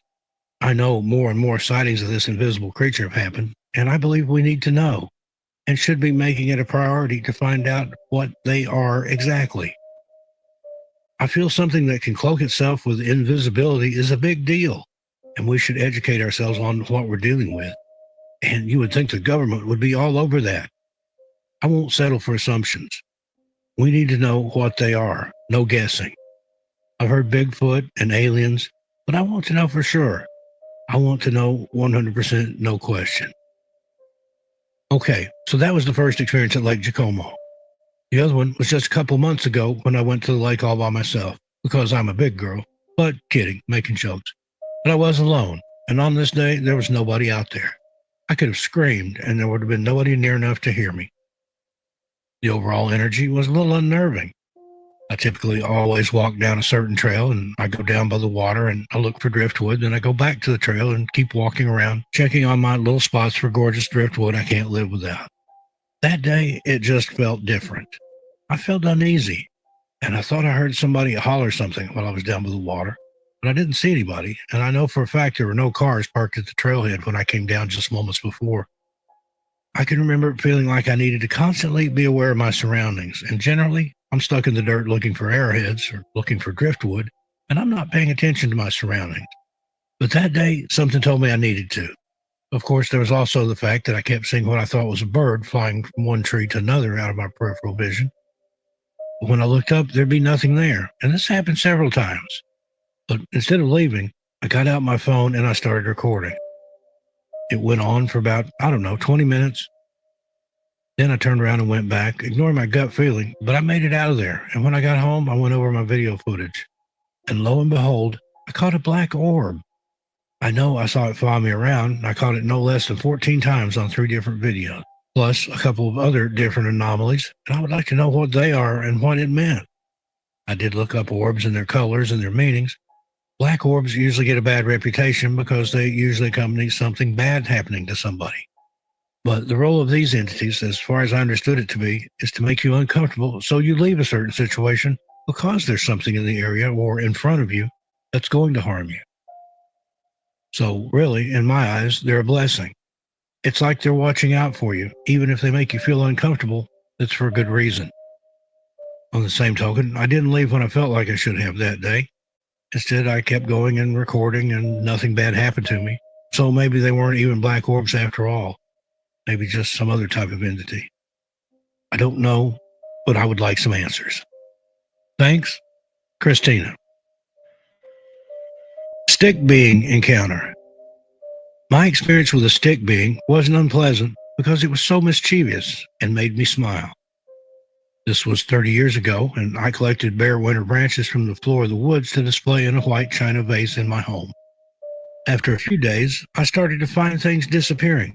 Then a little time later, finding the missing object in a ridiculously visible place. Example, losing my watch from beside my kitchen sink, then finding it balanced on the rim of the bath a floor above me, and after I'd had a bath when there was no sign of my watch there. Another time, I saw peripherally a small black knobby stick man about 18 inches high and twig limbs, about as thick as your little finger, an oval smooth face, sparkling eyes, thin-lipped, big grin, and really funny nub-like hair and frondy bits too, and a darkish charcoal color, peeping at me from various places. And I would hear a rather delightful tinkly laugh, and I knew it meant me no harm and was having fun with me, so I began chatting with him.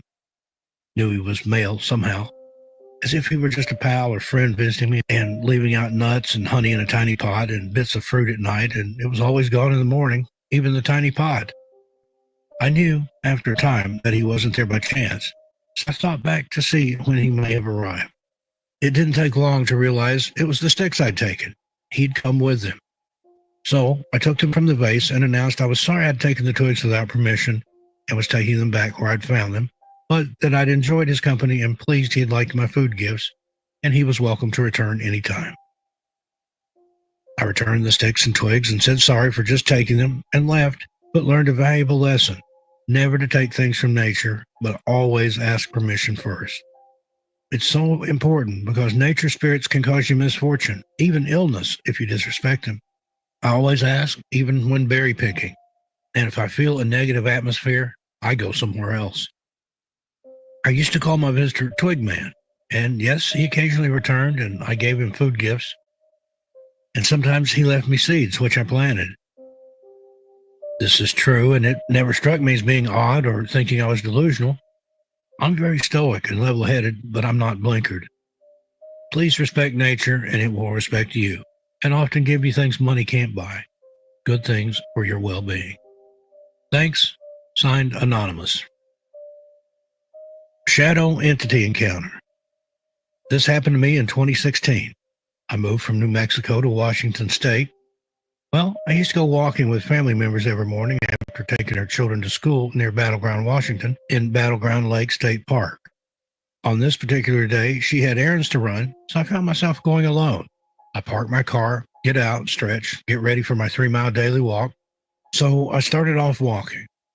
Got about 5 minutes into the park, and everything felt quite eerily quiet at that moment, and nothing looked familiar. I got this weird feeling I was no longer alone, and I could feel someone or something watching me as I panicked and started walking faster. I could hear twigs breaking around me in every direction. So I started walking even faster. Suddenly, I was in a full-on running sprint. I broke from the tree line and ended up really far from my car, like 15 minutes away, when I know I had barely walked a few minutes. I could still hear hurried footsteps behind me, though, and all of a sudden I felt hands behind my back, and I was shoved so hard to the ground. Whatever had done it with such hatred and anger that when I fell, I actually heard my bones break underneath me. I'd shattered my elbow and broke my wrist, and that's not even the worst part. It had done it in front of an oncoming vehicle. Well, thank God the person driving had seen me before I was pushed in front of his car, but he did say he saw what looked like a humanoid, shadowy figure literally push me in front of his car. The damn thing literally tried to kill me. And I tell you one, I never went for a walk in those woods again. Signed, Anonymous. The Ghosts in the Barn.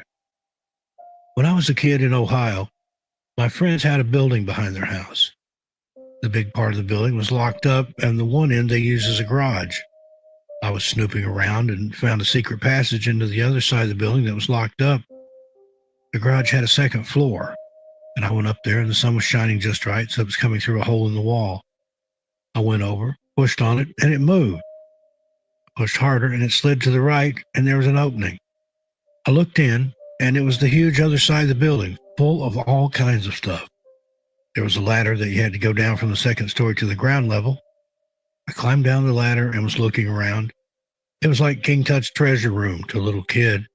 An old Victrola and stacks of 78 RPM records, stacks of old tin-type photos. I thought they were gold, so I started shoving them in my jean jacket pockets. Just then, I heard a crash, and things started flying through the air. Then a big crowbar flew past my head, and I hauled ass up that big ladder and into the second story over the garage and down the stairs and ran all the way home. I still have those tintypes. Those ghosts were pissed that I was messing with their stuff. Signed, Anonymous.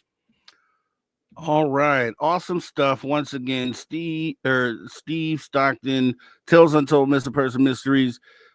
Just love hearing the guy talk, man. He can talk about anything in the world, and it sounds compelling and suspenseful. So once again, Steve Stockton, thanks for being a part of the After Hours radio show right here on Spaced Out Radio. And we are going to do as we always do in our hour 3. We're going to go ahead and bring our guy, Drew Banky, back up to the stage as we get ready to do what we call the After Hours wrap up right here on Spaced Out Radio. And here we go. You're an irredeemable monster! Come here, I'm gonna eat you! Get in my belly! Kick him in the nard! He doesn't have nard! Do it! That man's got nard! You're a monster!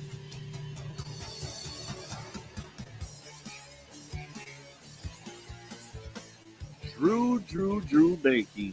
I know you've been here all night, but you're back for hour 3 with the After Hours wrap up, and it's actually right on time because we're going to kind of shift gears a little bit. And I wanted to actually, before as we get ready to jump into this, we had a question here from one of the viewers that I kind of wanted to talk to, and then maybe get your opinion on as well. Yeah, go ahead, Drew. Dude, what an idiot. Sorry, you were muted. Go ahead and repeat again. No, that guy in hours 1 and 2, what an idiot. Yeah. You know, what an idiot. No, that Drew, that Banky, what was his name again? Yeah. I don't know. You're awesome. He's You're 15 minutes of fame is over. You're awesome, kid. Don't worry about it. Let's see. So we had a viewer, and I kind of want to address this because I do have views on this here, and we'll kind of go, this is put into a few different questions. So the Unknown Archive asks, SOR, if you believe in this whistleblower, you probably have to believe in Greer because of this telepathic stuff, etc. What's your response, please? And then just to go a little further, he's saying, well, Greer tells similar stuff, calling out for ET craft, telepathic communication, etc. Why don't you believe in Greer now? I'm just curious about your response. And a little further, unknown also says, this whistleblower did meditation, Greer-like mind calling for ETs, telepathy, communication with ETs, everything Greer allegedly does. He's almost a student of Greer. What's the difference between the two? So I'll say this, as we talked about earlier, consciousness goes beyond Stephen Greer. Stephen Greer supposedly came up with the CE5 method. He kind of coined the term CE5, but all he did was coin the term that people were already experiencing themselves and doing themselves, had been done before Stephen Greer. So my views on Stephen Greer, I have respect for Stephen Greer, at least in the early days, back when he did something. I don't know how long you've been in the subject, unknown, but back in, I think, around 2001, he did the Disclosure Project 1.0, where he brought a lot of experiences together, a lot of people within the military, Robert Sal, a lot of people who had evidence of, programs and experiences themselves. There was a point in time where I totally was in and respected to what Stephen Greer brought to the table.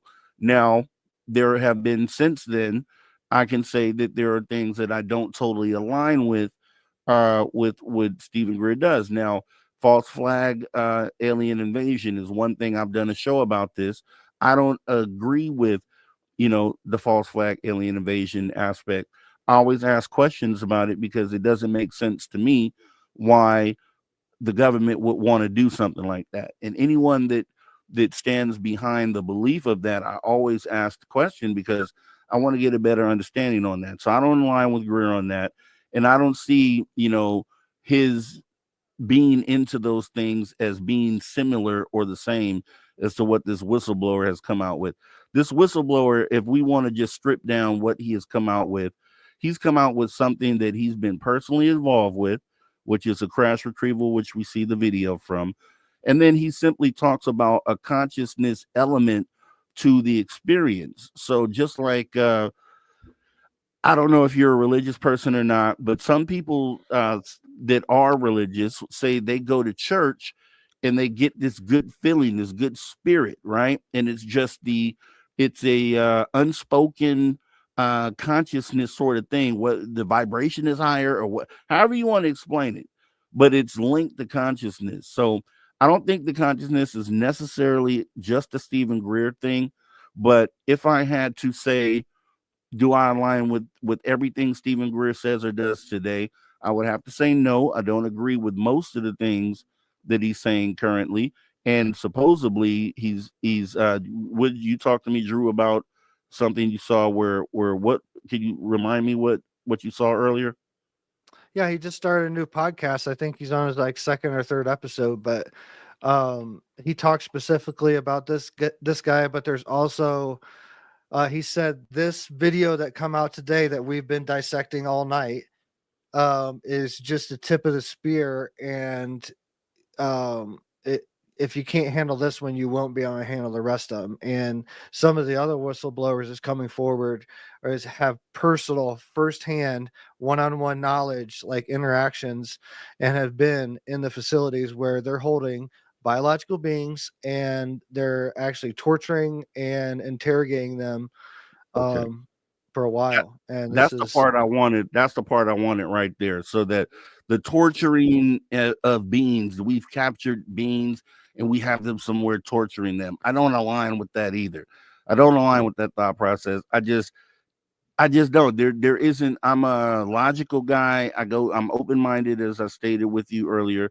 So I go down a logical thought process and just, it needs to make sense. And I don't see where Greer is grabbing that from.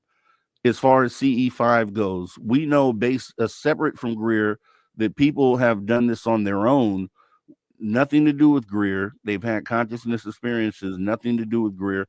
We know that Greer himself has been caught potentially falsifying CE5 events. So I don't align with him on that either. Yeah, there's a famous sighting in southern Florida that's off the Gulf Coast. So on the west coast of Florida, there's a famous video that's been out for years and put Greer on the map. But it's very questionable that video could be flares. And there's been question that maybe he knew about it and orchestrated that whole event. So I'm not saying proof of that, but yeah, there's enough talk going around. I'm not saying one either way, but if you look behind me, I have a badge from when I was at Gaia and did a CE5 training with Stephen Greer back in 2019. So I'm on the same. I align with what Rob said. Like, I don't agree with everything. I'm not fully on Team Greer, but I do believe a lot of things he talks about. And specifically, everyone that's listens to me, especially at this time of the After Hours show, has heard me talk about time and time again that I do not believe that there's bad ETs out there. And I think it goes back to disagree. I think a deep consciousness connection can't exist with bad intentions, and I just, that's one of the truths that I hold really dear. And I think that's one of the things we're gonna come out with. I think we're gonna see that within the next couple of years even. And to kind of put a button on the kind of what I was talking about with the unknown, I think what you'll find, and if you look around ufology, not just Greer, just look at all experiencers, and that's kind of what we do when we go through these talks, is that we look at things that we know is that a lot of other people have gone through, things that are on the historical record. And I think that's kind of where you might be getting the idea that there's all these similarities between this whistleblower and Greer, is because there is a consciousness aspect to both of the conversations that both are having. But the consciousness is, as we just stated, is a something that most people that I've talked to that have had experiences have kind of connected to. So nothing to do with Greer, but I think it's just coincidental, like the things that you're pointing to that line up with both people, and it's only because, yeah, that's awesome. Stephen Greer contact. Yeah, I don't have receipts. I always got receipts. I don't. One thing that I about me, if I say it, like, I share my thoughts and theories on things a lot. But if I say something, like, I mean it, like things I've done and where I've been and stuff like that. But anyway, I got receipts. Before it gets too far off, I just want to make sure that this is answer for the unknown, because you've been asking me to answer this. But yeah, not totally on board with everything Greer's doing. I applaud him for early efforts, but it's just that what you're going to find here in ufology, I don't know if you're new to ufology, if you've been around for a while, but you'll find the more that you look around and the more you talk to people, that these are like the basic experiences that most people can commonly have. Consciousness is one of those things. Telepathy has been talked about forever. You go back to even remote viewing, which just on the face sounds kind of crazy, that someone can think outside of their body and see something somewhere else. But the government has run a program on that, Project Stargate. If you're not familiar with that, you can look into that. There is definitely a consciousness aspect to the phenomena. None of it has to do with Stephen Greer. It just so happens that he coined a term called CE5, and that's what a lot of people use when they talk about making this connection with the phenomena. Yeah. To speak on that, I spoke on this about the Joma Nagel and the remote viewing on Mars a while ago. And on Christmas, the CIA released 90,000 files, and in those files, they talked about exactly that, the remote viewing and the pyramids on Mars and all that stuff. All right, we're going to go ahead and take our last break of the night right here on the Spaced Out Radio After Hours radio show with me, your host, Mr. Rob G. Drew Banky sitting right here. And we're gonna do a little more, have a little more conversation. Maybe if you have anything you guys want to say, just like the unknown did, go ahead, post it in the chat. Let's talk about it.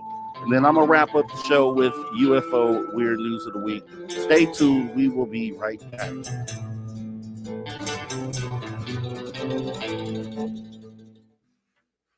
All right, we are crystal clear. Awesome stuff, Banky. Awesome stuff, man. Can't wait for tomorrow's show, man. It's going to be a different mood, right? Like, hopefully we get more information on this because this is going to be vetted. I mean, more as the days go. Maybe we have something new to talk about on this tomorrow. But I think we pretty much covered as much as we can with it being as early as it is in the process. Yeah. And I think we'll get into some really good stuff tomorrow. Yeah. You know, he's going to be on Rogan. You know, so we're going to get to see more. We're going to get to see more of it unfold with that guy because he's going to be on the podcast now. You know, he's going to be interviewed. But man, where's his eyelids at? I don't think he blinked once the whole time. Yeah, I mean, you know, that's the thing. And yeah, I mean, yeah, he was maybe just intense. I don't know. Dude, he looked like he was a pilot for a crash retrieval UFO team. I'm just saying. Well, that's what I mean. What do you just like like if you've ever looked in the eyes of a stone cold killer, right? Just a stone cold killer, then you can see how it's changed them. Something that happened in their life changed them, and you could see that right in their eye. What they say, the eyes are the windows to the soul, right? And that means a lot. I do too. Yeah, I believe it. Well, I mean, if you think about it, and we don't have time to get all the way into it, but like they're basically like lenses that open and close, and what they're actually like, what your eyes are made of is like microscopic pieces of crystal, and they're moved up and down to create like an image, you know, inside. And when they say the inside, you know, the inside reflects the outside and vice versa, like that's so true. Like, because what we're seeing and like what we're perceiving changes so fast. You know, I think about all the time, like how much has changed in, you know, the past couple of years. But if you have kids, like you've probably contemplated this of how much different, you know, world that they're growing up in than that you grew up in. Like I've talked about before, like just after this video today, like this video would have been considered, you know, go to Blockbuster and get that movie, you know, 10, 15 years ago. And now this is like, okay, this is reality, and this is what happened, and we're like living in it. It's and to think our kids are growing up.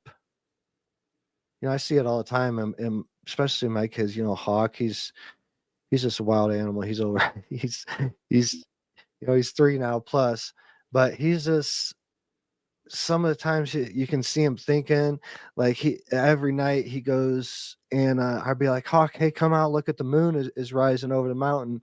Here come running out, look at the moon, you know, and he likes to look at the stars, and you can just tell like he's gonna be such a crazy person. Oh, someone talking about Greer's on roids or whatever.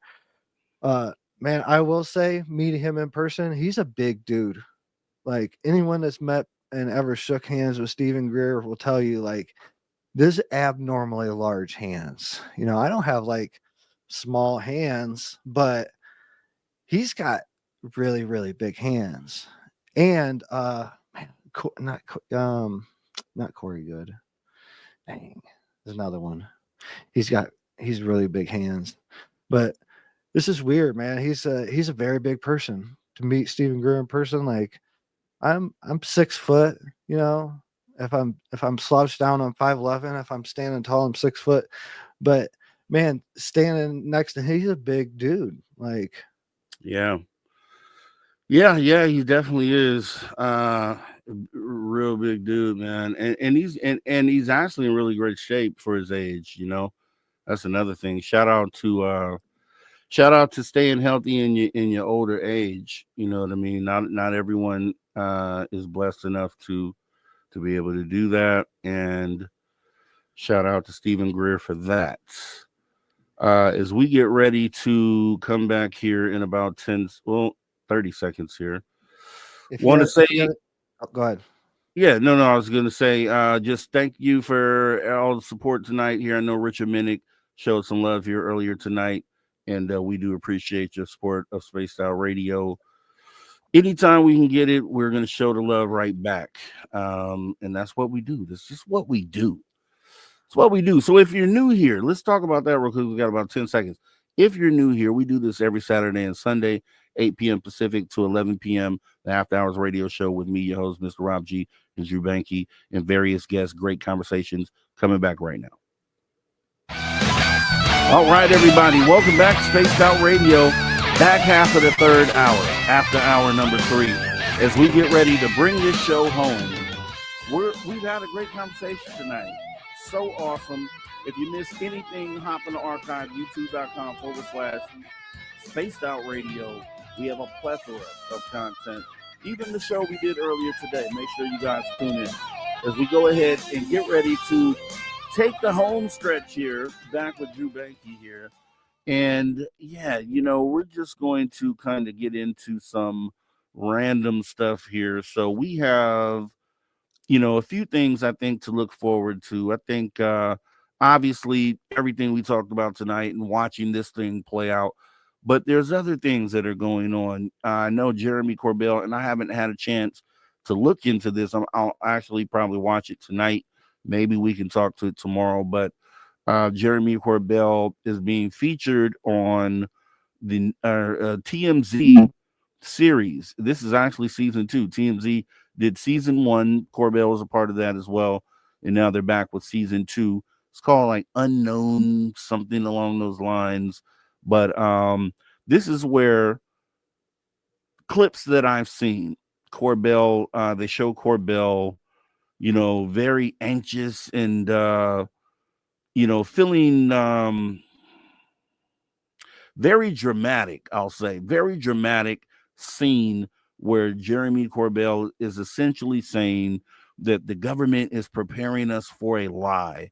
And this kind of ties in, to Stephen Greer talk, because this goes into his realm of thought. And Corbel goes on to say that there's this big lie that the government is about to perpetrate, and we need to be ready for this. It's going to happen. It's about to happen.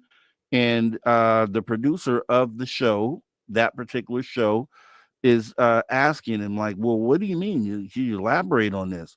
He's like, well, no, I don't know if you want me to say this. And, if I say this, then, things could change. And the producer told him to go ahead and still say it. And then he goes on to say that the government is about to perpetrate this. I'm paraphrasing. Perpetrate this lie. There's a craft.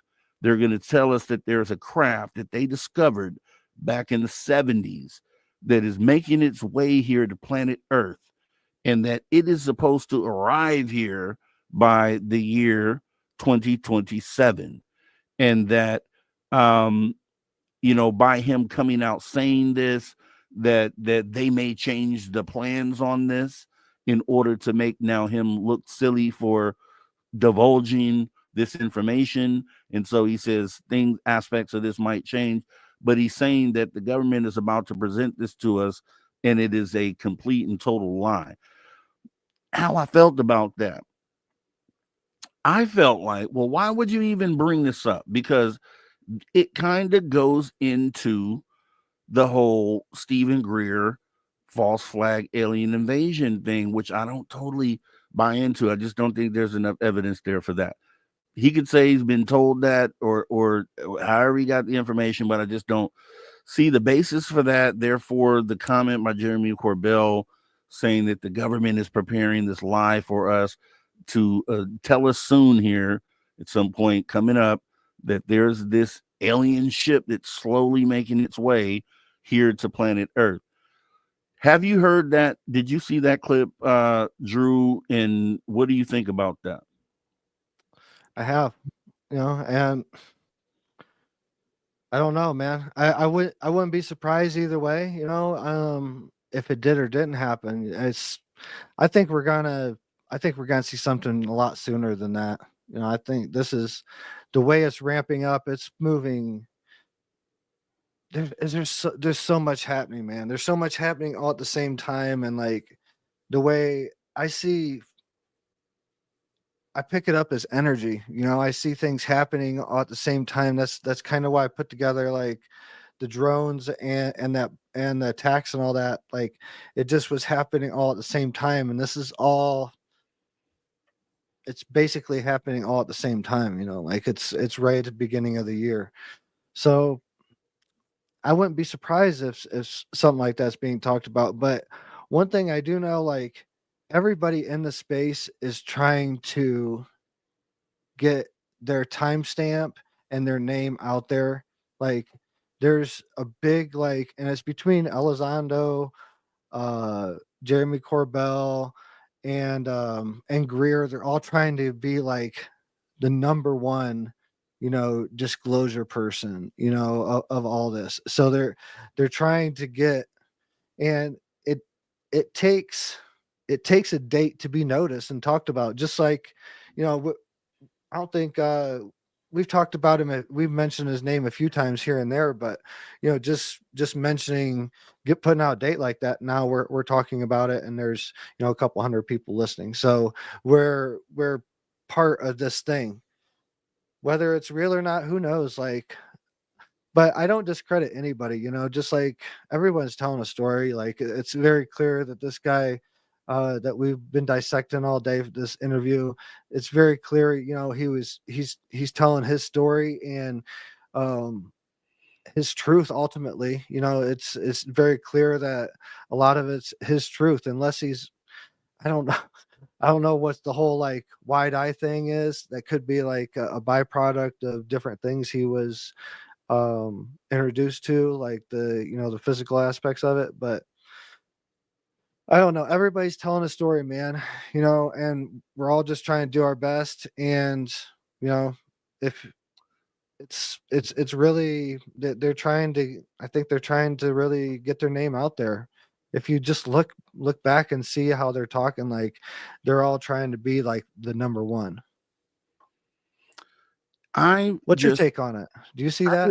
Yeah, that for sure. I mean, there's jockeying for position like crazy, but the reason I don't want to talk about that is because that could easily lead into finger pointing. I have opinions on certain people about certain things that they're doing that I think are unsavory, and but to get to the bigger part of the conversation, because we could talk about that, but the way I'm seeing it is dates for one, as I've talked about many times. I don't like dates because It's hard. Dates that keep getting thrown out there come and go. So with that being said, I think when we have these predictions of eventual contact, I think that's a given. Eventual contact is a given. So if I take something that's a given, I could frame that 1,000 different ways and come up with some story, and then pick a random date out the air, and then now I have this prediction, right? Which I would never go down that thought process, because I consider myself to be genuine, and I would never want to stain the brand or what it is that we do here. So, but with that being said, when you look at false flag or government involvement in disclosure, the only way that I think the government could ever be involved in disclosure is if they have had contact with these extraterrestrials. If they haven't, then I don't see any way that the government can even be involved in it. I don't think they can control what happens with disclosure. So I don't think that they could create a lie, that would point towards extraterrestrials coming here, because they've spent the last 80 years trying to not to make us believe that they don't exist. So why would they then all of a sudden, admit to extraterrestrials being here, but then saying something like, "Oh, they're either they're on their way, they haven't arrived here yet," when we see them clearly every day, and we've been telling the government that we've been seeing them every day, and they've been kind of just poo-pooing us. So I don't see a moment where they just all of a sudden turn around and like, "Oh, you know what? The craft is on the way, and it'll be here in 2 years in 2027." So I kind of don't like when people do that, because I think you could just say nothing and let happen whatever is going to happen eventually, because eventually we will have the contact moment. We don't know. It could be tomorrow. It could be in 2027. It could be 50 years from now. We just don't know. We know eventually the day will come. So I don't see where it benefits anyone to even make a statement like that. Then to compare that, because it's very comparative to the false flag narrative, the same thing goes for that. Why would the government all of a sudden show up in man-made extraterrestrial craft when the whole time they've been denying the fact that these things exist, right? Just going down a logical thought path. They can't, I don't think the government has any control over disclosure. I don't think they can dictate when it happens. And I think they will continue to just deny it until they can't deny it anymore. Right? Yeah. I think they're past that point. I think they're past the point of denying it, that there's craft out there. But I think ultimately I think they're trying to keep us away from the relationship, which also ultimately turns into all these tests on consciousness and Stargate and this whistleblower day talking about the psychic team that called in the craft and stuff like that. Dude, it's how the framework of how the powers to be control us doesn't work if we understand consciousness, how energy works, and all this advanced evolutionary consciousness stuff. The framework of America doesn't work. Like, it doesn't, like the selling the 40-hour work week, and you work Monday through Friday, and all that stuff. Like, it just breaks down. Like, think about everything that collapses, man. And this I truly believe, and this I wouldn't be surprised if this video gets censored, but I truly believe that the study of consciousness, how frequency and vibration works, and it goes into healing. So just think about just this one part that collapses, and there's many other parts, religions and stuff like that, but healthcare. Think about the billions and trillions of dollars worldwide that's based around this idea that you have to have scalpels, you have to have pain medicine, you have to have this, that, and the other. Yes, there's a place and time for modern medicine. If I break my bones, I'm not going to pray about it. I want to go to the doctor. I want to have pain meds in that time, and I'll get my leg reset and everything, and then we'll deal with it over time. So there's a place in evolution for modern medicine, but it being the end all cure all, like, go to and listen. Mel Gibson was just on Rogan just a few days ago, like within the past week or whatever, and was talking about a couple friends of his curing themselves from stage 4 cancer with ivermectin, which was the thing that got Rogan shadow banned at the first, and another farm, like some type of medicine or whatever. It was originally meant for something else, but they come to find out it has reversed and cured stage 4 cancer patients. Stage 4, like, we're talking about 6 months or less to live. That's crazy talk. But this, I truly getting back to all this, I truly believe the big secret is the consciousness thing. The cat's already out of the bag. People are starting to understand their own powers. They're starting to understand there's healing powers in frequency of vibration. There's healing in other things outside of modern medicine that's been demonized all along. when they've been studying it for years in the background. And I really truly think that is the big secret. Yeah, I mean, I think I could agree with you on that. And with that being said, we just always have to remember when we have these conversations, because you can get so used to talking to a crowd that already knows this, and that's just the thing I always want people to resonate with. That when you have this guy, and I had to check myself last week when I had Michelle Blasky on. We're doing a totally different interview talking about film and horror and things of that nature, and I'm using UFO jargon that she isn't able to grasp because and I had to stop myself and say, you know what? I'm speaking jargon. And I had to actually go into detail to explain what it was that was being said. And I think, as far as consciousness goes, consciousness has a few different variations of what it means to different people. We know what it means here in this community and the way we talk about it, but it doesn't resonate that way to other people outside. And so we just always have to make sure that we're framing things in a way that people who have no idea what the hell consciousness is can also pick up on it and understand that. But it's a very true statement.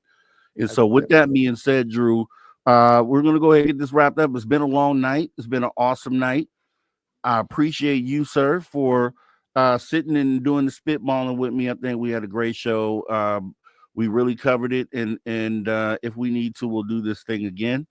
But I look forward to getting the wrap up tomorrow after tomorrow's conversation, and I know you'll be on top of it, man. Appreciate you, sir. Anything you want to say to the audience before we shut it up?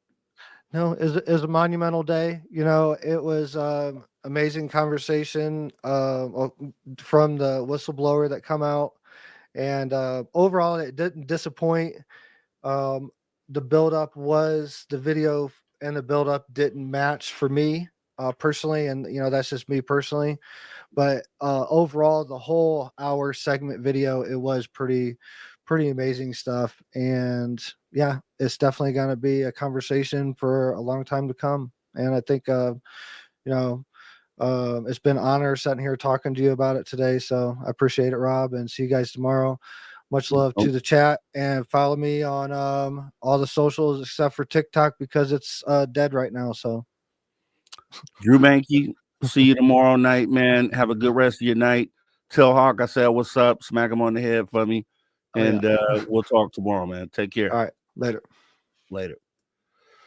All right, guys. That was the after hour wrap up with Drew Banky. We're going to go ahead and just finish this up. Maybe we can fit this in. It's kind of relevant to what we're doing tonight. We're going to go ahead and get into some UFO and weird news. And let's go ahead and do that right now. Ladies and gentlemen, can I please have your attention? I've just been handed an urgent and horrifying news story. And I need all of you to stop what you're doing and listen.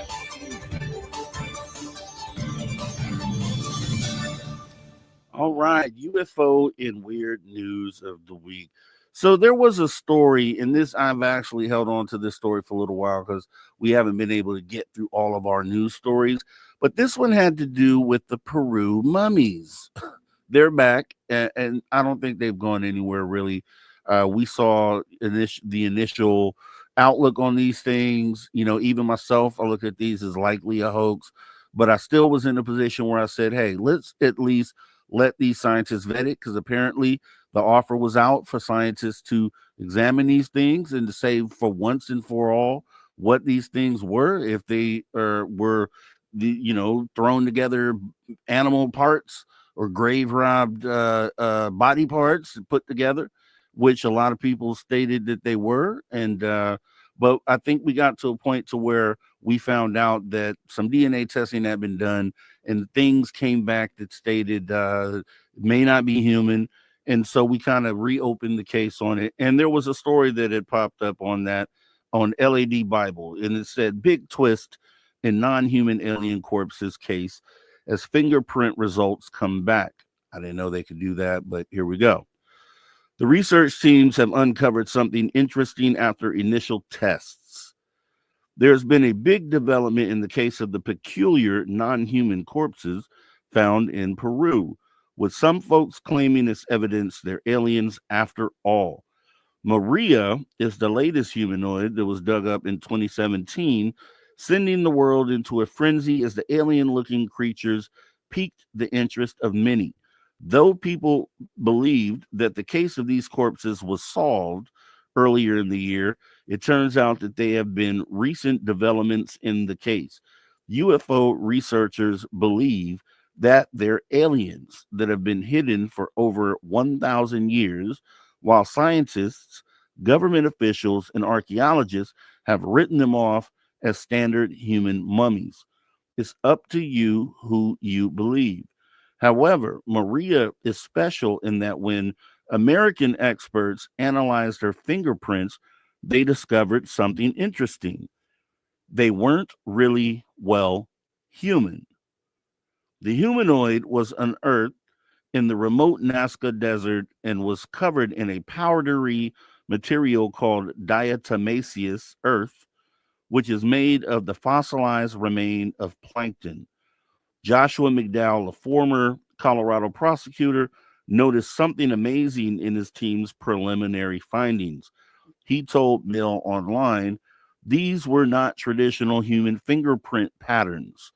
Maria's fingerprints weren't consistent with human prints. Of course, no two fingerprints are identical, but they follow three basic patterns: loops, whirls, and arcs. But Maria's fingerprints have diagonal groove patterns, which McDowell, a criminal defense attorney, says that isn't conclusive evidence just yet. It could possibly have something to do with the way her skin was preserved, he reveals. It's very odd. McDowell's team that analyzed remains in Peru in April 2023 consisted of a Denver coroner, a forensic anthropologist from Maryland, state medical examiner, and his father, a forensic odontologist named John. So they're back in the news. There are things that are pointing to these things as not being human. It keeps coming up that they figure something else out about these mummies that are not pointing to them being human. You know, like I said before, my whole thing is let them go through the process. Let them figure out whatever it is they're going to figure out, because the end result is they're either going to be able to say, hey, these things are actually humans, or they're going to be able to say these things are not human. And I just thought it was interesting that the story was still kind of circulating and resonating. And it just is one more example of not just simply throwing the baby out with the bathwater and actually just putting the story up, parking lot it, vet it, and then figure out what you're going to do with it, right? With that being said, we're going to do that with what we saw today with this unraveling of this epic UFO video. So we'll talk more about that as we find out more. We definitely want to thank Drew Banky for standing in tonight. We want to thank our panel that we had earlier tonight, Tom Whitmore, Science Bob, Dave Scott, myself. We want to thank News Nation for the awesome interview. We also want to thank the man you hear right there, Ron Bumblefoot Dahl, the man that rocks us out each and every weekend as he teaches us and shows us to never say never again, because, yes, the phenomena is real. And because of that, anything and everything is possible. If you enjoyed the show tonight, make sure you show some love, your support, throw your horns up. Also, we want to thank listeners and viewers wherever you're listening from wherever in the world. We appreciate you tuning your frequency to Spaced Out Radio, where we do what we do best. What's that, you ask? We own the night. This show has been copyright SOR Media Ventures Limited, Spaced Out Radio. It has been a pleasure once again serving you as your host. I am Mr. Rob G. This is the After Hours Radio Show. And to all you space travelers out there, this is not a goodbye nor a farewell. However, as we go off there for the night, you can best believe we'll be right back here tomorrow night. Much love. Take care to everybody out there. Thanks for showing up. We are getting out of here. The After Hours Radio Show, Mr. Rob G. You guys all take care.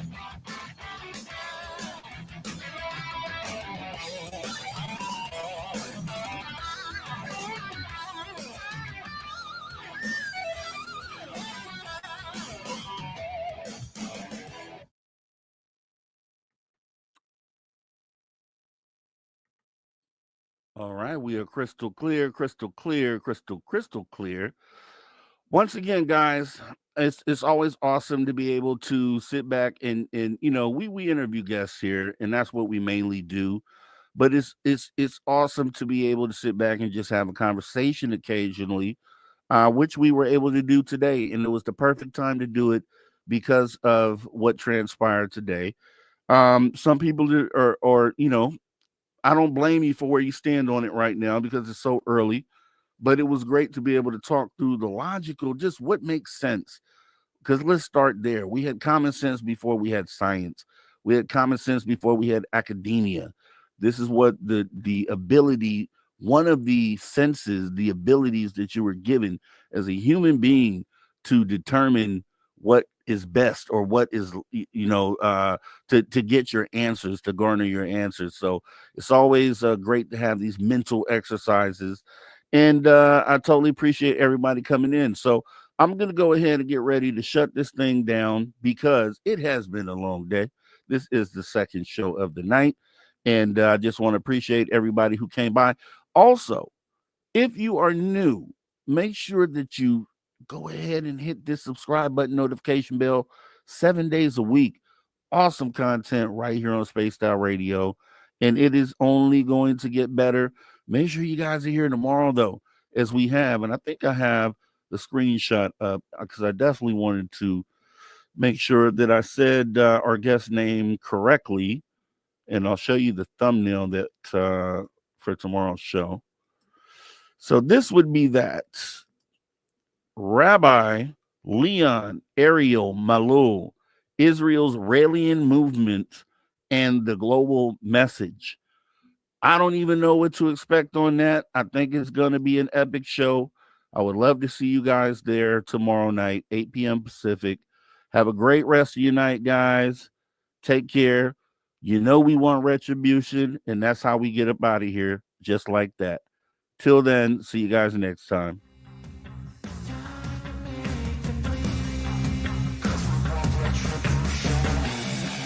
Cause we want retribution. Oh yeah, we want retribution. Oh yeah, we want retribution.